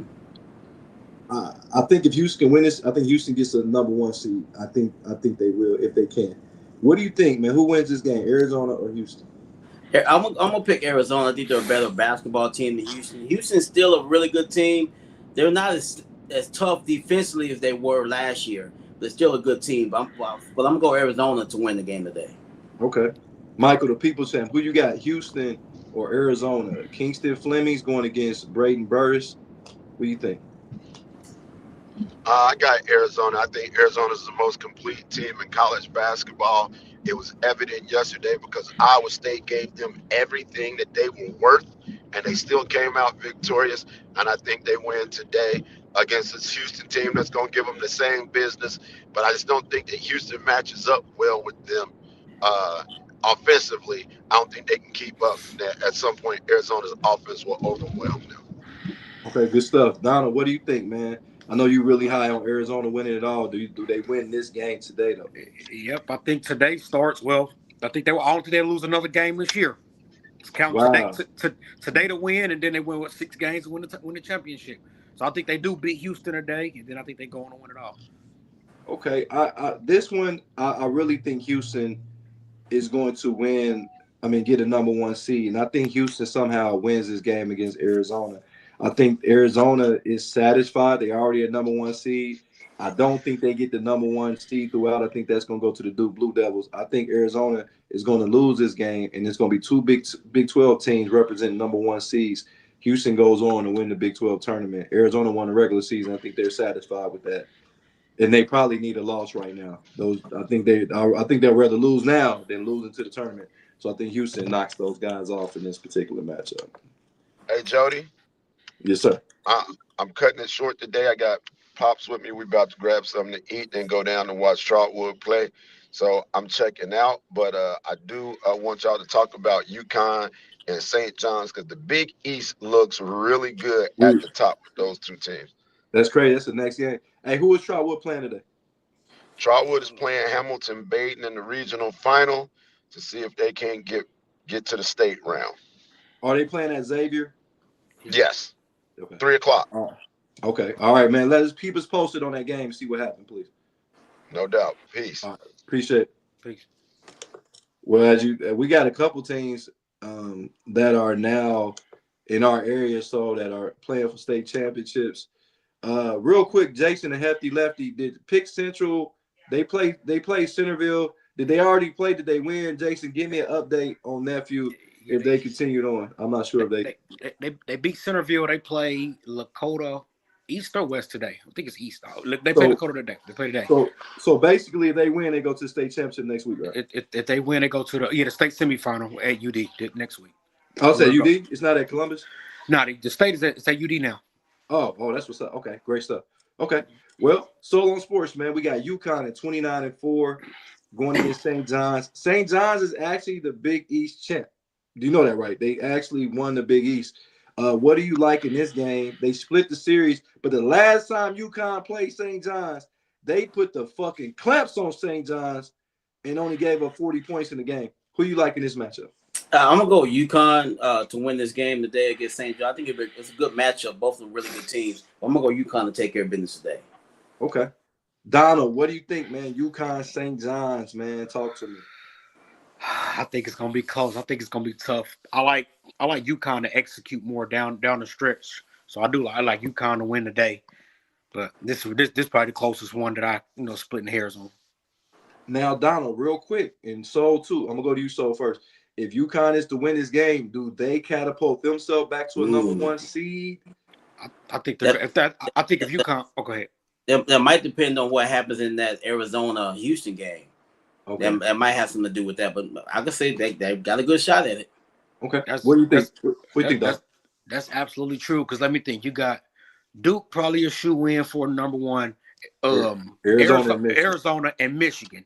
So if Houston wins, I can see them getting one. But I think if UConn wins the game, then they'll probably get it. What about Florida? What about Florida? Oh, shoot, I'm tripping. I forgot all about Florida. Now I'm tripping. Now you bring Florida into context. That's three people vying for one spot. So I would personally say Florida, but it's like I don't know. That's a good question. Florida got what, 6 losses? Florida got 6 losses. UConn if they win, they only have 4, and if Houston wins, they would only have 5. We know the toughest conference in America has been the Big 12, though. Yeah, we know that. I know they always try to look at who's playing that way as of late. So that would be Florida will get it. But as an overall resume, you will have UConn. You got Houston. Houston played in the toughest conference. So I don't know. That's a good one. I think it's gonna come down to just say all 3 of them win. I think it might come down to how they win or how you say how. So it's a tough one. But I think the other 3 number 1s are sealed. The only thing that I would have a problem, and I think that I like Houston getting in there, but the only way if everybody went out of those 3 teams, Florida, Houston, and UConn, they'll probably go Florida because Florida won the regular season SEC championship and they would have won the tournament SEC championship. UConn didn't win the regular season championship in the Big East, and Houston didn't win the regular season in the Big 12. And I think the committee will probably come back and say that that will be a reason that they will put Florida on the number one line. But what I don't like, this is what I don't like. They start the season at 5-4. Why we act like we just gonna throw those games out the window? Isn't that a part of the season? So, like, I mean, yeah, that's part of the season. That's just how it works, man. I seen them when I seen them talking about what was it last year when Alabama football lost in the beginning of the season. They was like, well, this is not the same team. They're playing different ball. That's just how they evaluate stuff to let people in, do how they want to do. That's the dumbest shit ever. Because goddamn it, why is it okay for you not to be ready at the beginning of the season, but the other team had to be ready at the beginning of the season? Like Florida started, and Florida lost the first game of the year to Arizona. That was their first loss of the season. I think it's a different argument when a team has a lot of freshmen. Because one thing about when you got freshmen, they are not freshmen no more after they get a couple months and they get acclimated. So it's some truth to that. They can take some losses. But when you got a veteran team, it's like you should play. But I do think you should put the whole resume together. If that's the case, you just sit all your good players down, rest them, and just practice, and then come back and go undefeated at the end. Right. But once again, Donald, you said that that's an excuse for a team that's full of freshmen, but Florida's full of veterans. Yeah, that's what I'm saying. They got a veteran team. So the whole resume, you're right. But that's also factor in, at least in college basketball, all the better teams only play each other, and all these different tournaments they have throughout the season. So that's, to me, I like that more than what we're doing in college football. Yeah, because nobody wants to lose in college football. College basketball, they go play everybody. But in this game, I got UConn beating them. I don't think they beat them like they did the first time when they beat them. I think they beat them 72-4. And St. John's missed 24 straight shots to end the game. That is unheard. 24, bruh. What would you do as a coach and your team missed 24 shots? Only thing they hit was free throws in the second half. Well, I'll tell you what, I bet y'all better stop shooting jump shots. I know that somebody better be going to the bucket. I mean, no more jump shots the rest of the game. I would ban jump shots for the rest of the goddamn season. You missed 24 shots. Somebody needs to be in the gym. Boy, I'm gonna have them boys shoot every game. Every day at practice gonna be a shooting drill. What do you say? The thing that St. John's, they a downhill team. So a lot of them was going to the rim, smoking floaters, layups, jump shots, everything. I remind me, that's when the Rockets missed like 25 straight threes. And the Knicks did. Remember the Knicks against the Rockets? Remember the finals? John Starks was 2 for 19 or something like that. It's crazy work. But Donald, you would like this one right here. One of the most underrated teams in all of America. I'm gonna say the most underappreciated, most disrespected team is the Virginia Cavaliers. 29-4, and we're not talking about them potentially being the number one seed. Really? I think they're about a 2 or 3 line. 3? They're 29-4. Yeah, but I just think it's certain teams that, okay, so you got to think, if we take the team whatever team out of the 3 that we discussed being a number one, those other 2 are automatic 2s, and then they'll probably, like I said, 2 or 3. It might be a team or 2 here. People just don't respect Virginia like that, which I don't know why, but wasn't they the last ACC team to win the championship? They won 2017 or 18? I think they won the year before COVID.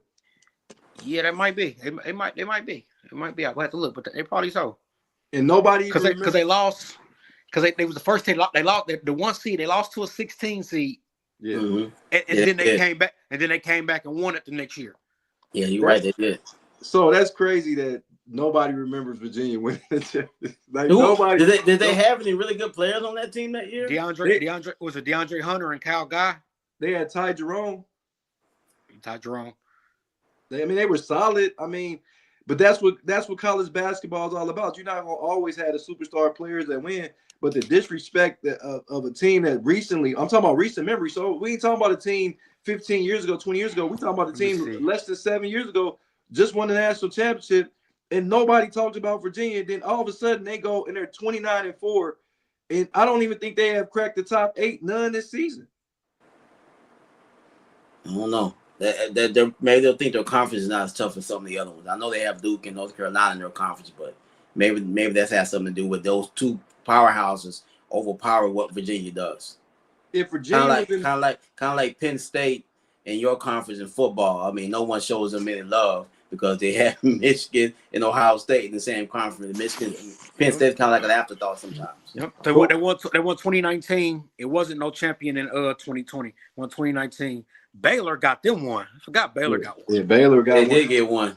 But you know what's crazy? If Virginia was in the Big East, they'll be dominating the Big East. If Virginia was in the Big East, they'll be smacking motherfuckers around in the Big East. But UConn's in the Big East. They got the same record as UConn, but UConn gets we know UConn won back-to-back just a couple years ago. They only 1 year removed from the championship, right? Yeah. They got a pedigree of winning a lot over there too. UConn, they won a lot over the years. It's crazy. UConn got the same amount as us. Yeah, that's crazy work. I think UConn got Elamine 5, right? Elamine, Ben Gordon, Rip Hamilton. Rip Hamilton was with Elamine, right? Yeah, Rip was Elamine. Rip and Elamine. Then they got Ben Gordon and Okafor, and then they got Kemba Walker. Kemba Walker, that's 3, and then the 2 back-to-backs is 5. 2 back-to-back. And the Kemba Walker thing was probably the most surprising out of all of them. Yeah, because they wasn't supposed to do that. But the crazy thing is, you know how many times UConn could have won that they didn't, that they went to the Final Four and got upset by some. You like, how the fuck they lose to this team? The Rudy Gay team lost to George Mason. Yeah, they lost to, and then even if you go before they even won with Rip, remember the teams they had with Ray Allen should have probably won a national championship that they came up short. But that's when the Big East was loaded. Was it Donyell Marshall? Oh yeah, remember George? George, remember they had him? Yeah, he was really good over there. So UConn had a lot of talent, but UConn was I compare UConn in basketball to the Miami Hurricanes. Remember the Miami Hurricanes wasn't shit until the 80s? Yeah. Remember UConn wasn't shit until the 80s. And when they got what's the coach? What's the coach's name, Donald? Calhoun. Calhoun. Yeah, Jim Calhoun, right?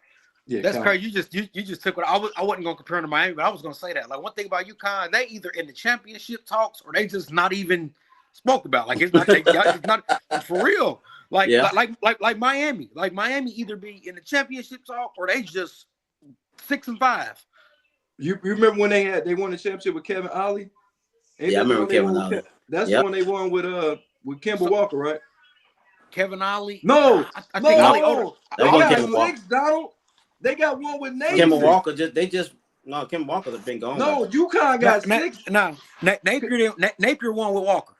Napier won one by himself. Oh damn! Let me see. Yeah, you're right. He won. They got 6 because Napier won one by himself. He won one when Kemba Walker was there.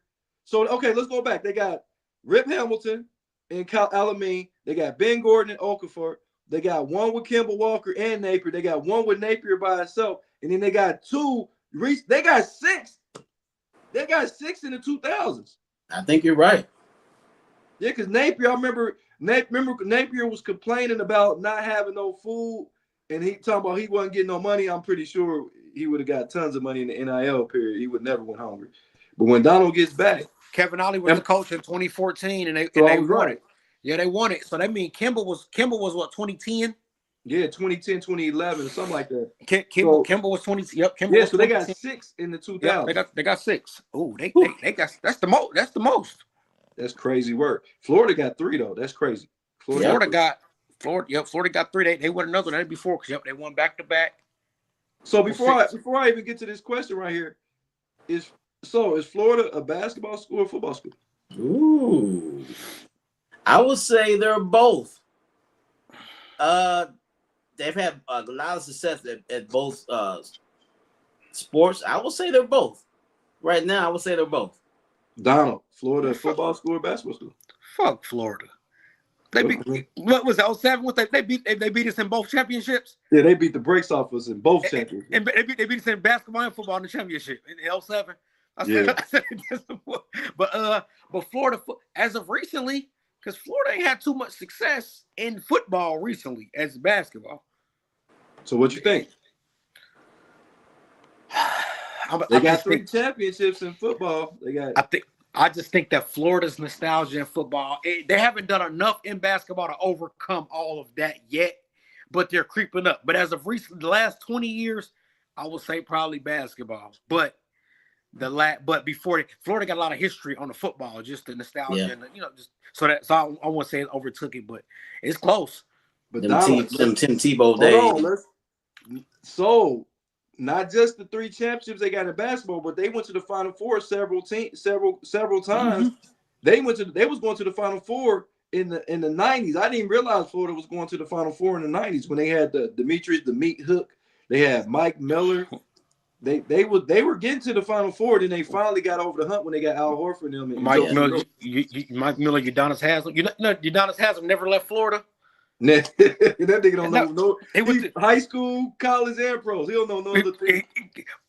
So would y'all say Florida is the best 2-sport school? Oh shit! Damn. Yeah. If you're talking football, basketball, I don't think nobody compares with Florida. I'm trying to think of somebody else who got a chance. Like I think now the thing is, I think y'all got the resources and the people to be it. Y'all basketball program just be struggling. So I think Texas is one of those teams that could. They of course Florida over them, but I'm just thinking of a team of a school that could even be in the. They got the resources and a big enough program on both sides to do it. But we would have to go Florida. I think they're the only person to won championships in both recently. Like period. Damn. Well, because normally when you're looking at college basketball, a lot of them are West Coast teams, and a lot of West Coast teams haven't really done well in college football. Majority of, because if you're looking at that, I think you probably are right. I think Florida probably is the best. Like you got schools like football. You got schools like UConn. They be monsters in basketball, and the football team is just The girls basketball team is really good though. Now the girls basketball team, that's multi-sport. But as far as football and basketball, hold on. Let's do a game then real quick. Name a team that has a college. I mean, any time in history has a college championship in football and basketball. In the same year? No, just period. The Michigan Wolverines. Donald. Not being the Florida Gators. Michigan State. Michigan State has a championship in basketball, and they won in the 60s in football. Damn. Who else then? Has Alabama ever won a championship? No. I don't think they ever won one in basketball, though. What about Tennessee? They never won one in basketball. USC? Oh, the girls team did. USC, I mean, USC girls team won a championship. USC? Not in basketball. They haven't won. Not men's, no. UCLA never won in football. No. Notre Dame. That's something we had no, Notre Dame never won in basketball. It's easily Florida's won. best. What you say? Notre Dame girls won. Yeah, but I'm talking about men. The men's, right? Yeah, the men's.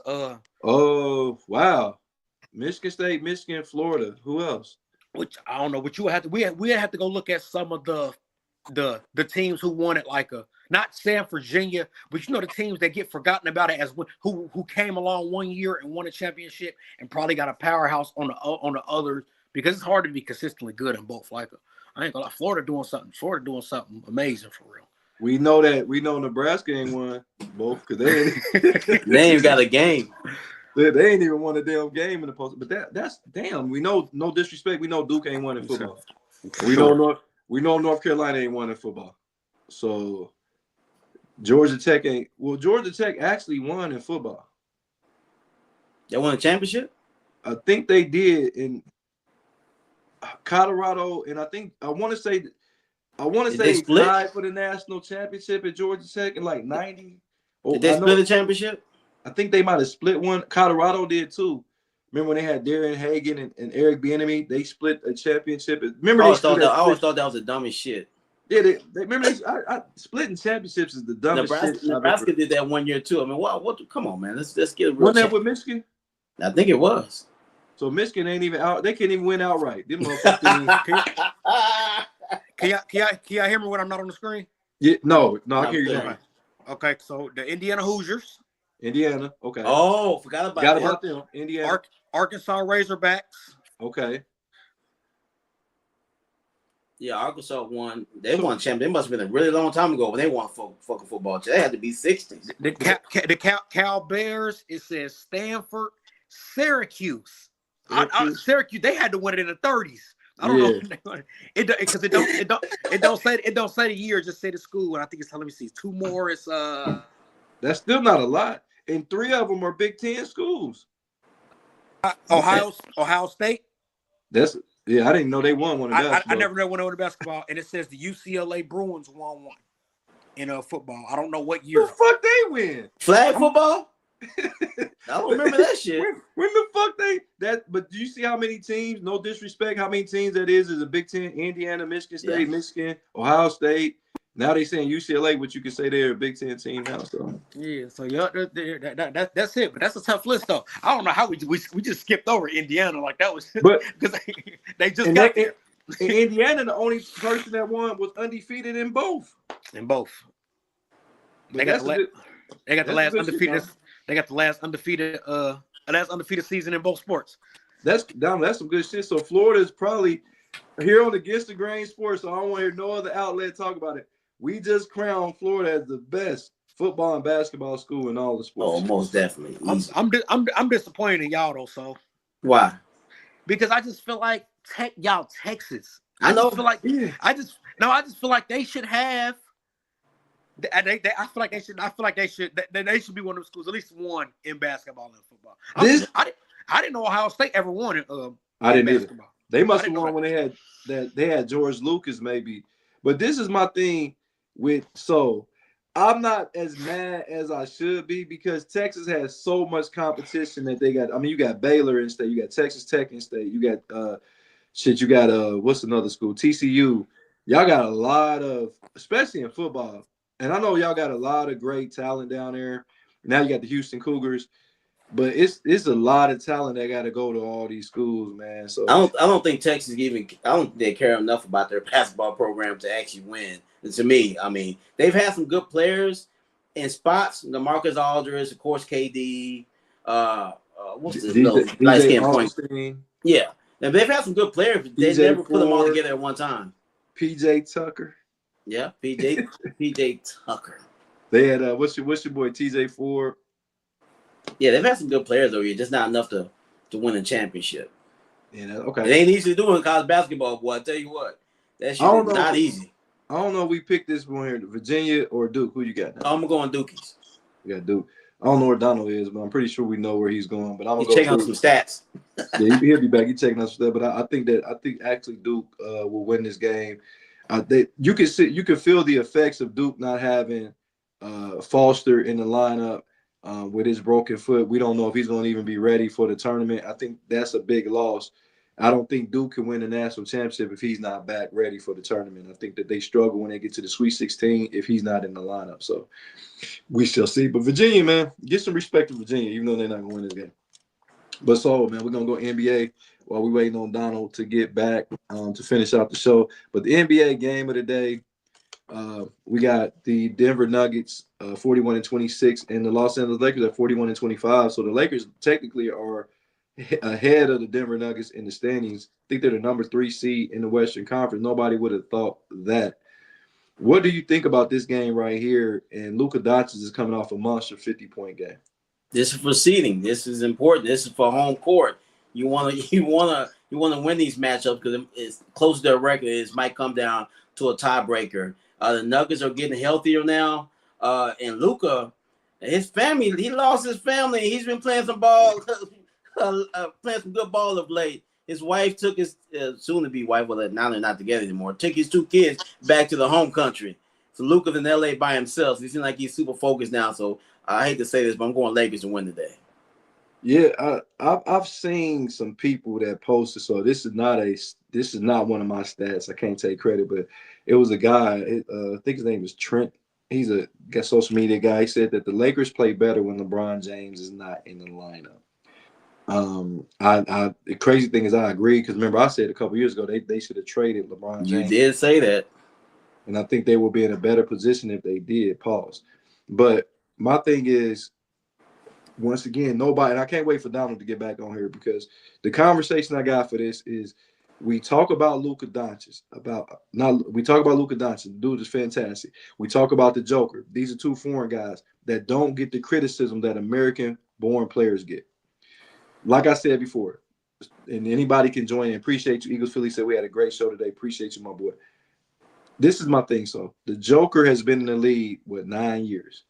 He's been All-Star 8 years. He's been All NBA 7 years. In the last 5 years, he's been 1 and 2 in MVP for the last. So I think he won 3 MVPs and he came in second for the other 2. This dude got one championship, and has not been out the second round. Never, no other time in his career. But we still held him as being a lot of the young people that are prisoners of the moment are putting him as a top 5 center. And I say this, so I'm not saying I don't think he's a top 5 center because a lot of it, he's averaging a triple-double. He is. I'm not taking nothing away from what he does, but it's not equating to victories. So what do you feel about that? Well, Joker, he's one of the best centers that ever played. But a lot of times, Joey, if they're losing the playoffs, not because of his lack of play, it's not that he's not playing well. He's just not getting the effort from his teammates. Maybe they're asking too much of the Joker to get to the playoffs, and sometimes they kind of peter out. That maybe has something to do with, I don't know. But you're right, man. We don't criticize these foreign players like we do the American-born players. And the Joker, with the MVPs he's got, since he did win the championship, they're probably not going to give him too much heat. But now, Luka, all the pressure's on him now. But let me ask you this. We've seen this before. A guy's averaging triple-double. His name was Russell Westbrook. And people give him the third degree. And if you look at his numbers over the stretch of time, the same stretch of time that Joker's been doing it, Russell Westbrook did it too. Now, the only thing Russell don't have is he don't have a championship. Thank you, Ms. Glenn. Hope you have a great and fabulous Saturday as well. And I get that, so I get it. But but the criticism of Russell Westbrook not even being a top 10 point guard, people like, man, he trash. But the Joker, people are like, you ask a lot of young people, they're like, the Joker is the best. He's better than Shaq. What? No, he's not better than Shaq. He's a nice player, but he is not better than Shaquille O'Neal. There's not even. I'm not saying not even close, but those two are not in the same category in my eyes. I don't think the Joker's at that level. But you're right, man. They give Russell Westbrook hell. Is on national platforms. They call him out of his name. They call him Russell Westbrook. They were calling that on Fox. It wasn't just some a normal podcast or someone saying it on the show. They were saying that. I mean, what's the guy that they should be on Fox? They got rid of him. Skip Bayless. Yeah, we're talking him and Shannon. We're talking crazy about him, but then we don't say the same things about some of the other players. But Russell, for some reason, man, he's a punching bag for a lot of the media over the years. Now, is he the best 3-point shooter in the world? No, he can't shoot the three, but he does a lot of other good things. Very good. And that's what I struggle with. I struggle with the fact of criticism. And if you're gonna criticize one, you got to criticize all. Yeah. And my thing is to sit up here, because if I look at my top 5 centers of all time, I got Kareem Abdul-Jabbar 1, I got Shaquille O'Neal 2, I got Wilt Chamberlain 3, I got Olajuwon 4, I got Moses Malone at 5. And a lot of young people like, how you got Moses Malone has as many MVPs and as many championships as the Joker does right now. And I went back and watched some film. This dude had a game where he dropped 53 and 22 rebounds against Tom Chambers. And I'm like, so only thing he doesn't do well as a center is pass the ball. A lot of times, if you take away his assists, he's a pedestrian. I'm not going to say pedestrian, but his numbers are not as gaudy as David Robinson or Shaquille O'Neal or Olajuwon if you take away his assists. And that's because they're asking him to do that. Like you telling me, if Olajuwon in the 90s, if they wanted him to do that, you don't think Olajuwon could have averaged 10 assists too? Oh, he definitely could have. But they ran the offense through Olajuwon. Olajuwon most of the time took a lot of the shots. Now, when they double teamed him, he was smart about kicking it out to Kenny Smith and Vernon Maxwell, those guys, and Robert Ory to knock down those threes. But back then they didn't shoot the amount of threes they do now. But like you said, we've been saying for weeks, Jody, the players. It's not that they couldn't do those things; they weren't asked to do it. Like they were talking about, oh, Jordan couldn't shoot threes. That wasn't the normal game for him. Now, if he was in this era and he knows everyone shoots threes, he'd have got better at it. And he'd have been an all-time great 3-point shooter too. And we've seen it that what he did when he did have to shoot the threes against Portland, how he hit those 6 3-point shots. But like I said, I'm not saying that, and let me go ahead and make it clear, because I know we get a lot of viewers now, and I don't want people like, man, what Jody don't know what he's talking about. No, what I'm saying is with the Joker, I'm not saying he's not good, but I'm Oh, he's saying great. I think that he doesn't get as much criticism. Now he's going in next year, he'll be going to year 10. And if he doesn't win a championship this year, or he doesn't get out the second round, because it's a chance he's gonna have to run into either the San Antonio Spurs or the Oklahoma City Thunder in the second round. So I don't think he beats either one of those teams in 7 games. So that means he's gonna have another exit in the second round. And I just think that people glance over that. No disrespect. I know your guy is Dirk Nowitzki, but it's like Dirk Nowitzki played 20 years and got 1 championship, and they're cool with that. Why is that so? I don't know. It's weird, Jody. I don't know. We expect more out of American players than we do the foreign players. I don't know. It's really weird. That's a weird dynamic. I don't know why that goes on, because they're all superstars. We're talking about some of the great players that played this league. Dirk was when he retired, I think he was top 6 in all-time scoring in the NBA. Yeah. Of course, he's been passed since then. But if you said 1 championship and he's okay with that, it's like, but if Kobe Bryant would only had 1, would have been criticized. I don't know. It's weird. And it's crazy because Kevin Durant got 2 championships and he still get criticized. He don't get respect for those either. Well, that Yeah. we're not gonna Right? They act like, oh, those if only he got those because he went to Golden State. right.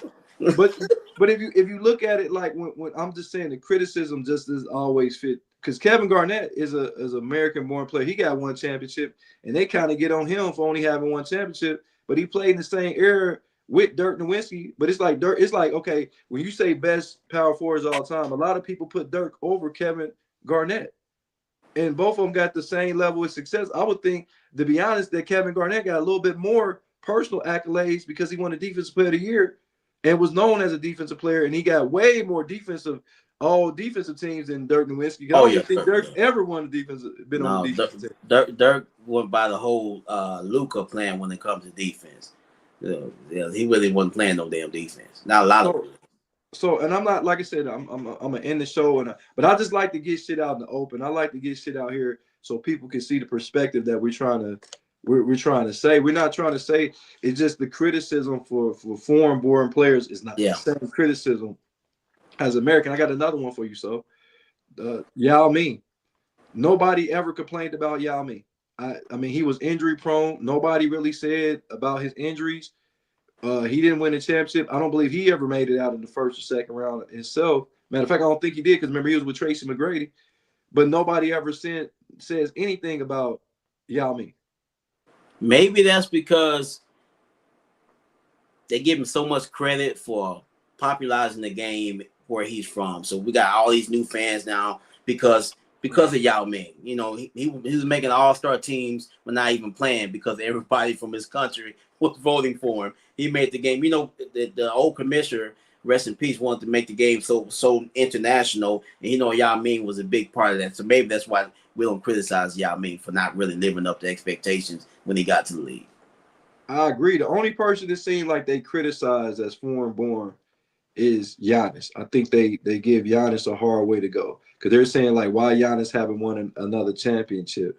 Giannis is injury prone. Yeah, I mean, because Giannis had missed the play. He probably gonna miss the playoffs this year. And then out of the 3 prior, I think he only played in 1 of the 3. He left it or didn't play at all due to injuries in the other ones. Since he has won the championship, but I don't know. What do you feel about that? I just feel like the criticism just doesn't fit the punishment. You're right. And it's just not fair, man. I'm like, and people are scared to say something about the Joker, but I'm not scared to say nothing about the Joker. I think the Joker's fantastic. His numbers speak for themselves. But what makes him any different from fucking Russell Westbrook? You're right. He got that, but he got that 1 championship under his belt, and he can always say he did that. And he's got what? How many MVPs he got? 2, 3? 3. He's an all-time great. He's just not, like you said, Jody. He's not in my top 5 centers. I can't do that. I mean, I like the way he plays, but there's no way in hell he's gonna be able to do anything with Shaq in the post. I'm sorry. So this is the question: the way that he plays, chicken, like Shaq say. the way that the Joker played, do you see the Joker winning another championship before he retires?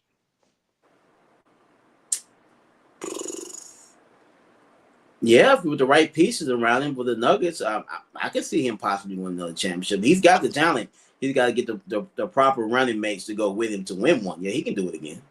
I'm gonna go against you. I don't think he does. So I don't think that he wins another championship. I think that the reason being because they have maximized what they can do with Gordon. They maximize what they can do with Murray.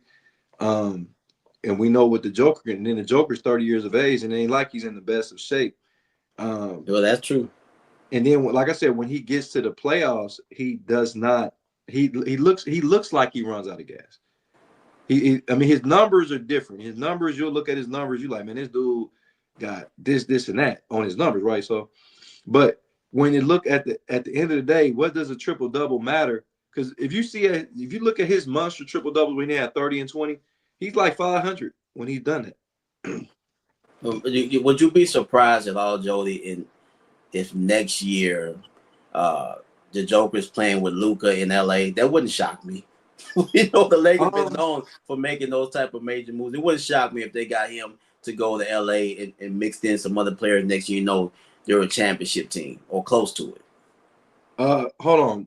King Mink's in the build. He said no way Joker wins unless his team he teams up with Luka, like you just said. Yeah. And that still be hard to win one. I don't think that's enough to win because then you got two motherfuckers that don't play defense.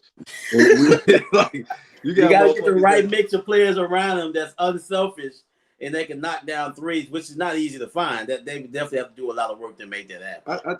I just can't see it. And okay, now the follow-up question: if he does not win a championship, is he better than David Robertson? Is he better than Patrick Ewing? Is he better than these centers if he does not win a championship and is only with one? No, he's not better than these guys. I like Joker. I really think he's changed the game somewhat. He's kind of, what's the big man that played for the Portland Trail Blazers? He got Sabonis. Kind of like that. Sabonis, if Sabonis would have got to the league a little bit earlier before he got big and overweight, maybe he could have done some more, a little bit kind of Joker like game. He could have stretched. He was a stretch five. He would knock down threes and pass the ball from the top of perimeter like Joker does. But no, I don't think he's better than Big Dave if he don't win another championship. So I'm gonna do this, man. So my thing, we got about 8 minutes left, and we look like we got a lot more viewers that just joined. So I want to give them what they're looking for. I'm gonna say this. So, is the style of play from European teams, is that a style or brand of basketball that can win championships? Do you like the way that Luka's playing, the way that the Joker's playing? Is that a formula to win multiple championships? No. They have to have the right dynamic, the right mix of players, American players. Because eventually, Joey, somebody going to have to play some defense. You don't have to be locked down every single possession and like the old Knicks and all that other shit. But eventually, somebody going to have to play defense. If you got the right mix of players around the Luka and the Joker, because they're not the most athletic guys. We know they can't jump over a newspaper. They're not really jumpers. That's not really their game. And they shuffle their feet not very well. So the defense is not really in their wheelhouse. So yeah, I mean, if they have the right mix of players around them, yeah, they can definitely win championships. Okay. In this particular game right here, we talking about the Los Angeles Lakers are in this game. What do you think? Can the Lakers actually potentially? How far can they go? How far can they go this year? We've seen Luka carry teams to the conference finals and to the NBA finals the last 4 or 5 years. So anything's possible, but it's a different level of expectations when you're a Laker. And man, and he's got to somehow, I know LeBron has been playing, he's getting old, but he got foot arthritis now is what they're saying. It might be time for that man to hang it up. Eventually he's going to be back, and they're going to mix him in to this lineup because he's going to play. It's not like LeBron's going to sit on the bench if he's healthy and not play because they're playing better without him. He's going to be out there. So it's going to be tough for the Lakers to make a serious run because he's right. Whoever said that they don't play good ball with all three of them out there at the same time. So somehow they're going to have to start staggering their minutes. That way they're not all out there at the same time and make sure someone's out there to score the ball. But I can see them possibly getting to the second round. Matchups are big for the Lakers. Depends on who they match up with. and I can see them possibly going second round, if that, and that's the furthest I think they'll go. Okay, King Ming says second round, and that's coming from a Laker fan, which he is.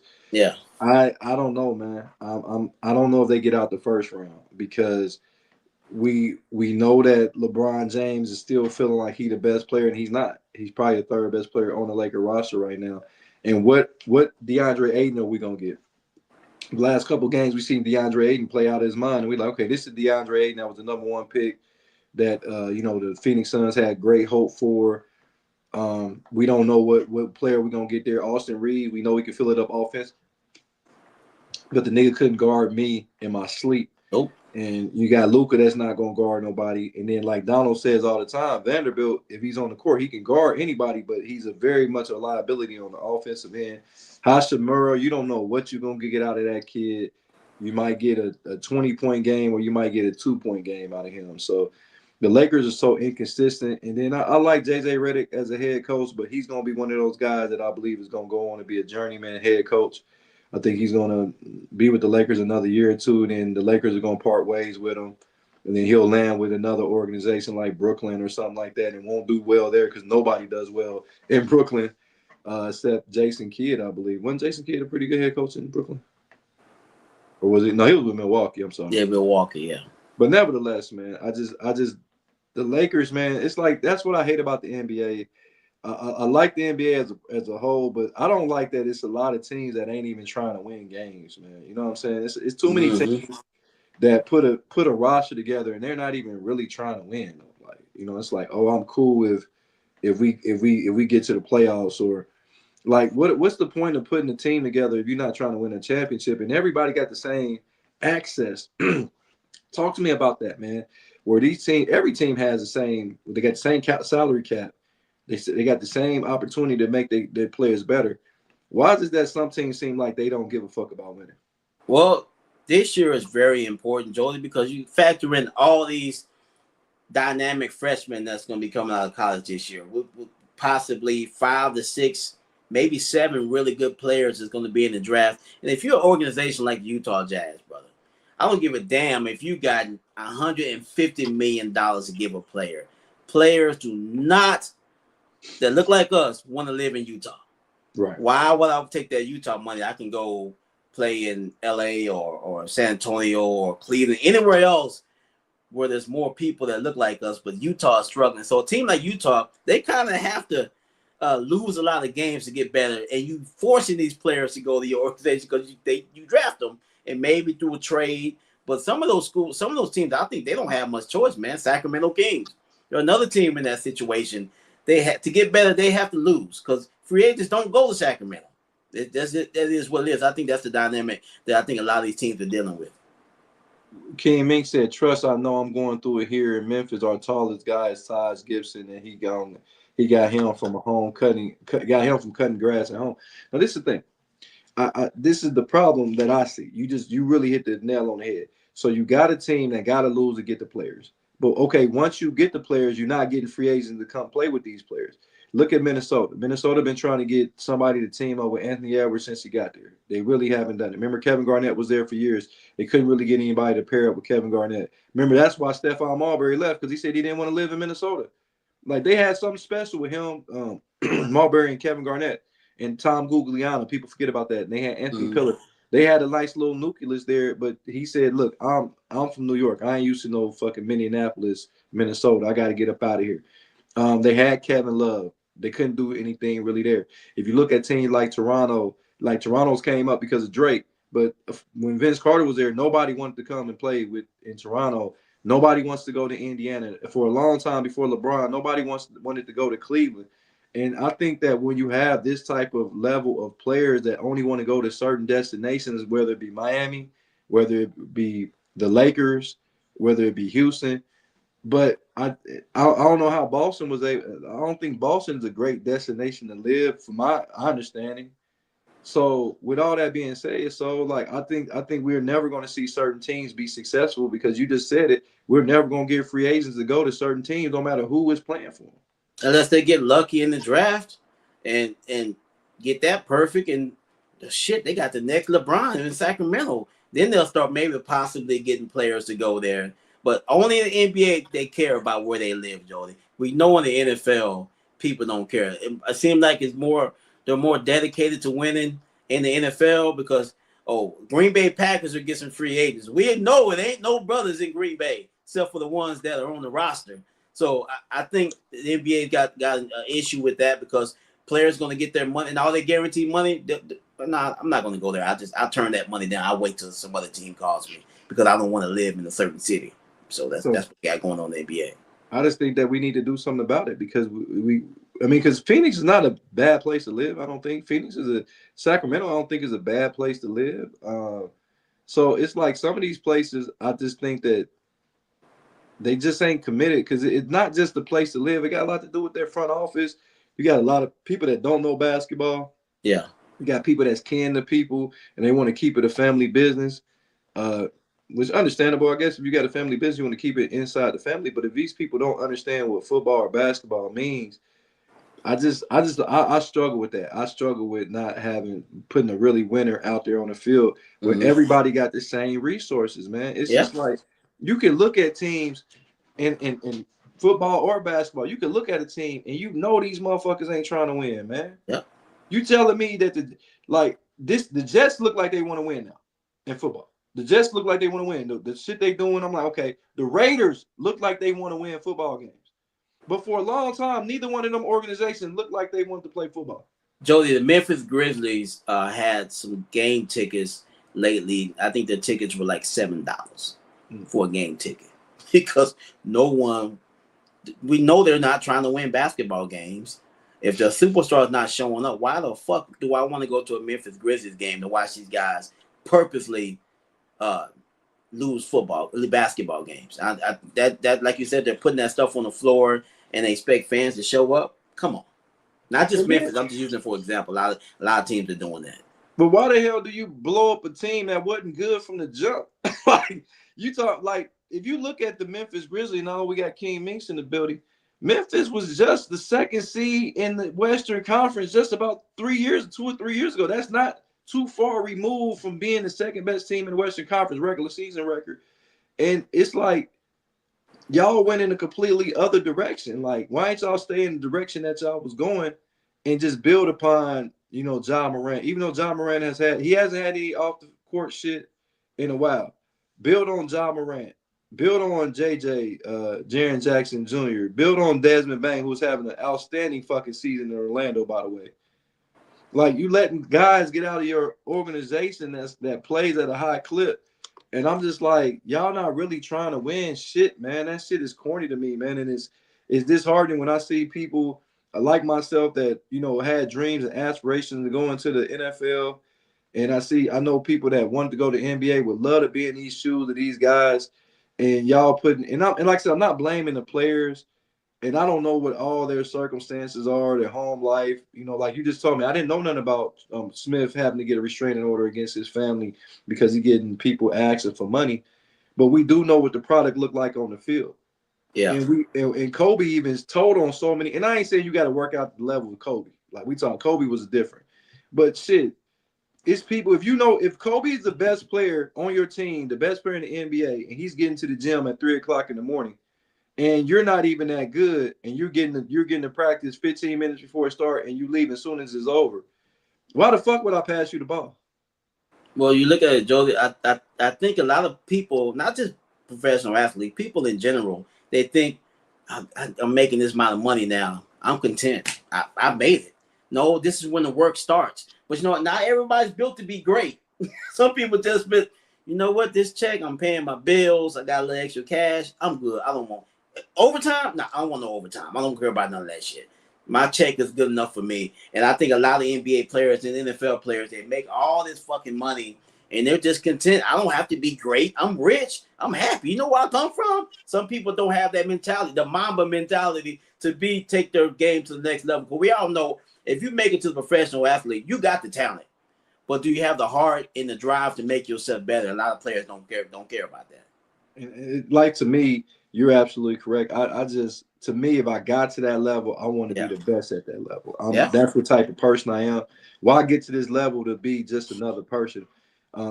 And if I was on a team with a Kobe Bryant would have to beat me in the lot. If I see that Kobe Bryant was getting to the gym at 2:45, I would have been there at 2:15. Yeah. Because you can't get better than the best if the best is still working to make sure you can't get as good as him. So whatever Kobe would have been doing, I would have been doing it. He would have had to cuss me out because I was like, nah, Kobe, you getting shots up. You in the weight room, I'm right there with you. I want to know exactly I want to know what Michael Jordan's schedule was. I want to know what Shaquille, whoever the greatest players of that team or that era, if you're off season, if I was a football player, Jerry Rice, what's your work ethic? What's Walter Payton's work ethic? I want to work out with those type of guys because I want to be as good or better than those guys. And you can't do that by working out with a nigga that okay, let's get 500 shots up.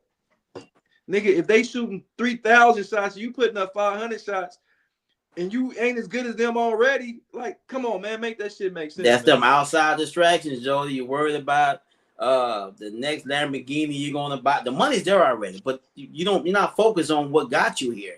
You just focus on, shit, I got this money, man. I can't wait till this practice over. I'm gonna go to the Lamborghini dealership and get me another Lambo. I mean, it's the outside distraction, man, is serious in professional sport. They make so much money.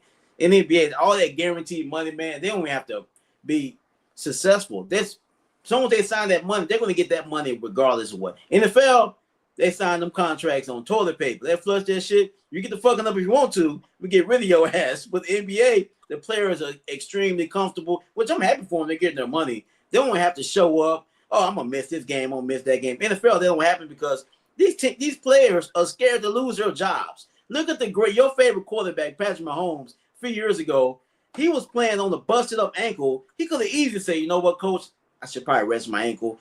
He's playing in games 3 to 4 days later, shit like that. That would never happen in today's NBA. And we gotta let's talk about the elephant in the room before we get out of here.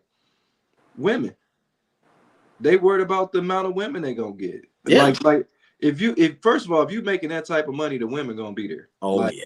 So if you get in the gym and you busting your ass, she just gonna have to wait till you get out the gym. And if you worried about what she doing, then you with the wrong woman anyway. Because Kobe Bryant's wife is like, okay, Kobe's in the gym. Because first of all, she don't know where he's at. Let's be real. She know Kobe's in the gym, yeah, so to speak. But when I'm using that as a term, because I'm like, women play a big part in professional sports because people are so hung up on who they're dating or who they trying to be with, and I think that affects court play. Because you see all these ex-players, all of a sudden they got all these stories about the women they went. I don't really give a fuck. I don't give a fuck who you was with. You know what I'm saying? Because that don't. And I'm gonna say this, and I know it's a family show, but my dick wasn't there, so I don't give a fuck what you was doing. Yeah, I ain't never been that guy. I can hold my own on what type of women I'm gonna deal with or who I'm gonna deal with, if that's my wife or my girlfriend or whatever it is. And y'all telling these stories like Rashad McCants and them, and no disrespecting them, and I know they had a great time, but that's what your claim to fame is who y'all slept with. You sound like a woman because that's what women normally do. They claim to fame is who they slept with. Mm-hmm. Well, I slept with a slut. I don't give a shit because none of that matters because she's moved. Because that woman you said has moved on and like they were talking about Drea. She's moved on, had a kid with another NBA player. She ain't thinking about y'all. Y'all has been. She was one of the hottest players in the league, Jalen Green. Yeah. So why do you think y'all care what she did? What she did with y'all 20 years ago? Who cares? You see what I'm saying? So. Yeah. I think we gotta eliminate the factor of women because women are out here. If you got money, women are going to flock to where the money is. Oh yeah. So you got the money, so you ain't got to chase after them. They gonna chase after you, my boy. Yeah, they know they got websites, bro. They know exactly where you at all times. And they gonna come find you. And guess what? If you really was a G, you would be in the gym and make them come watch your workouts. But hey, hold on. If you really a G, you got them watching your workouts, and you got them competing over there. I'll be in the gym. Hey, you want to talk to me? 3 o'clock, 3 a.m. I'm gonna be at the gym, get my workout. I'll make them watch me work out. You feel me? Like, oh yeah, definitely. But yeah, man, that's the show, man. I just wanted to get it off my chest, man. I've been wanting to talk about that for quite some time, so I'm glad we was able to do that. Oh yeah. But so, man, another great show, man. Give me your final thought as we get out of here. Final thought, man. We talk a lot about quarterbacks on this show, but I tell you what quarterback is always keeping him a job is Josh Johnson. He just found another job. This is second time with the Bengals. I think this is 15th team. He's been to Bengals twice. He was a Redskin and a Commander. He's been on damn near every team in the NFL, over half of them. So one thing about that brother, he's got no quit in him. He's the when you look up backup quarterback or journeyman in the NFL, Josh Johnson picture should be there because he definitely keep them checks coming.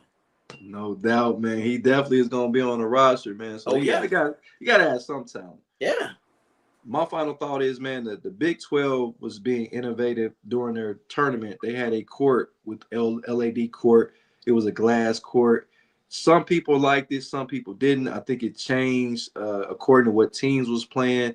I know they're trying to make this the wave of the future. I'm all about hardwood. Pause. Oh. Yeah, pause. I'm all about the regular hardwood floors. That's what we played on. I like that you're trying to be innovative, but I think you should have tried that formula with something that didn't have as much at stake as the Big 12 tournament. Maybe you try that on a regular game. I understand that you're trying to be innovative, but a lot of players didn't like it. A lot of coaches didn't like it. You tried it. I guess you wouldn't know if you don't like it if you don't try it. I think they tried it. I don't think it's something that they changed the floor out for the Big 12 championship game. They actually changed it out for the semifinal games, and then of course they're gonna change it out for this game. But I like trying to be innovative, but I think they picked the wrong time. Maybe that should have been a preseason tournament that they tried this in, not a postseason tournament where people are fighting for their NCAA lives. So anything that could be a distraction for these players and you made it about the players. I mean, about the court, not the players. You know, people more talk about the court than they was the players. So I like what you did, but next time let's try it. If you're going to do an experiment, let's try it in the preseason NIT tournaments at the beginning of the season rather than in the Big 12 championship game. I agree 100% with that one. Like, I mean, I like it. Look kind of sweet, but if anybody lose, they're going to be like, man, this is the reason why I lost because y'all changed the court. You don't want any – like, think about it. UC already fired their head coach. Yeah, I heard about that. Like, damn, I thought he had a good season towards the end. I think his name was Wes Miller, and they got rid of him. And I'm like, dude, could it have anything? Because y'all was in that game, like Mike keep making mention to it. That dude had a clear path to the basket. He could have got a layup, and they could have won the game. But he shot a three-pointer, contested three-pointer.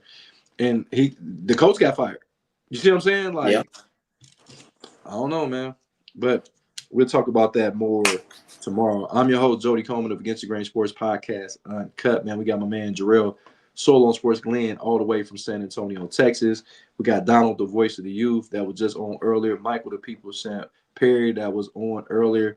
Jason, the Hefty Lefty. Ray, more than just a barber. Lindsay, Andrew, mic'd up. And once again, we can't forget about Jay Kane, the chef, cooking it up in the kitchen. But before we get out of here, big shout out in the local area, man. We got some guys playing for the state championship. Trotwood is still in there in North Ridge. My nephew plays for Pick Central in Columbus, Ohio. He will be playing this game today, and if he wins, he will be going to the state championship semifinals. Oh, they got this dub, man. We got winners on this show, baby. They got this. And I would love, because I thought that they used to have the championship games for the state at the Ohio State Stadium, the Buckeyes. Now it's here in Dayton at UD Arena. So that's a sort of a homecoming for my nephew. If he's able to win this game, he could be here. I can hang out with him because he'll be here. Yeah. So that'd be cool. My other nephew, he played for Wayne. Very impressed with him because he was a guy that didn't even play basketball, was getting cut 7th and 8th grade. Now he's on the varsity team as a sophomore. So they made a run. They just lost. And my nephews could have ended up playing each other. That was crazy. They could have played each other. So maybe next year. But so, man, what we doing till tomorrow, man? We're working, baby. Man, see y'all tomorrow. Peace.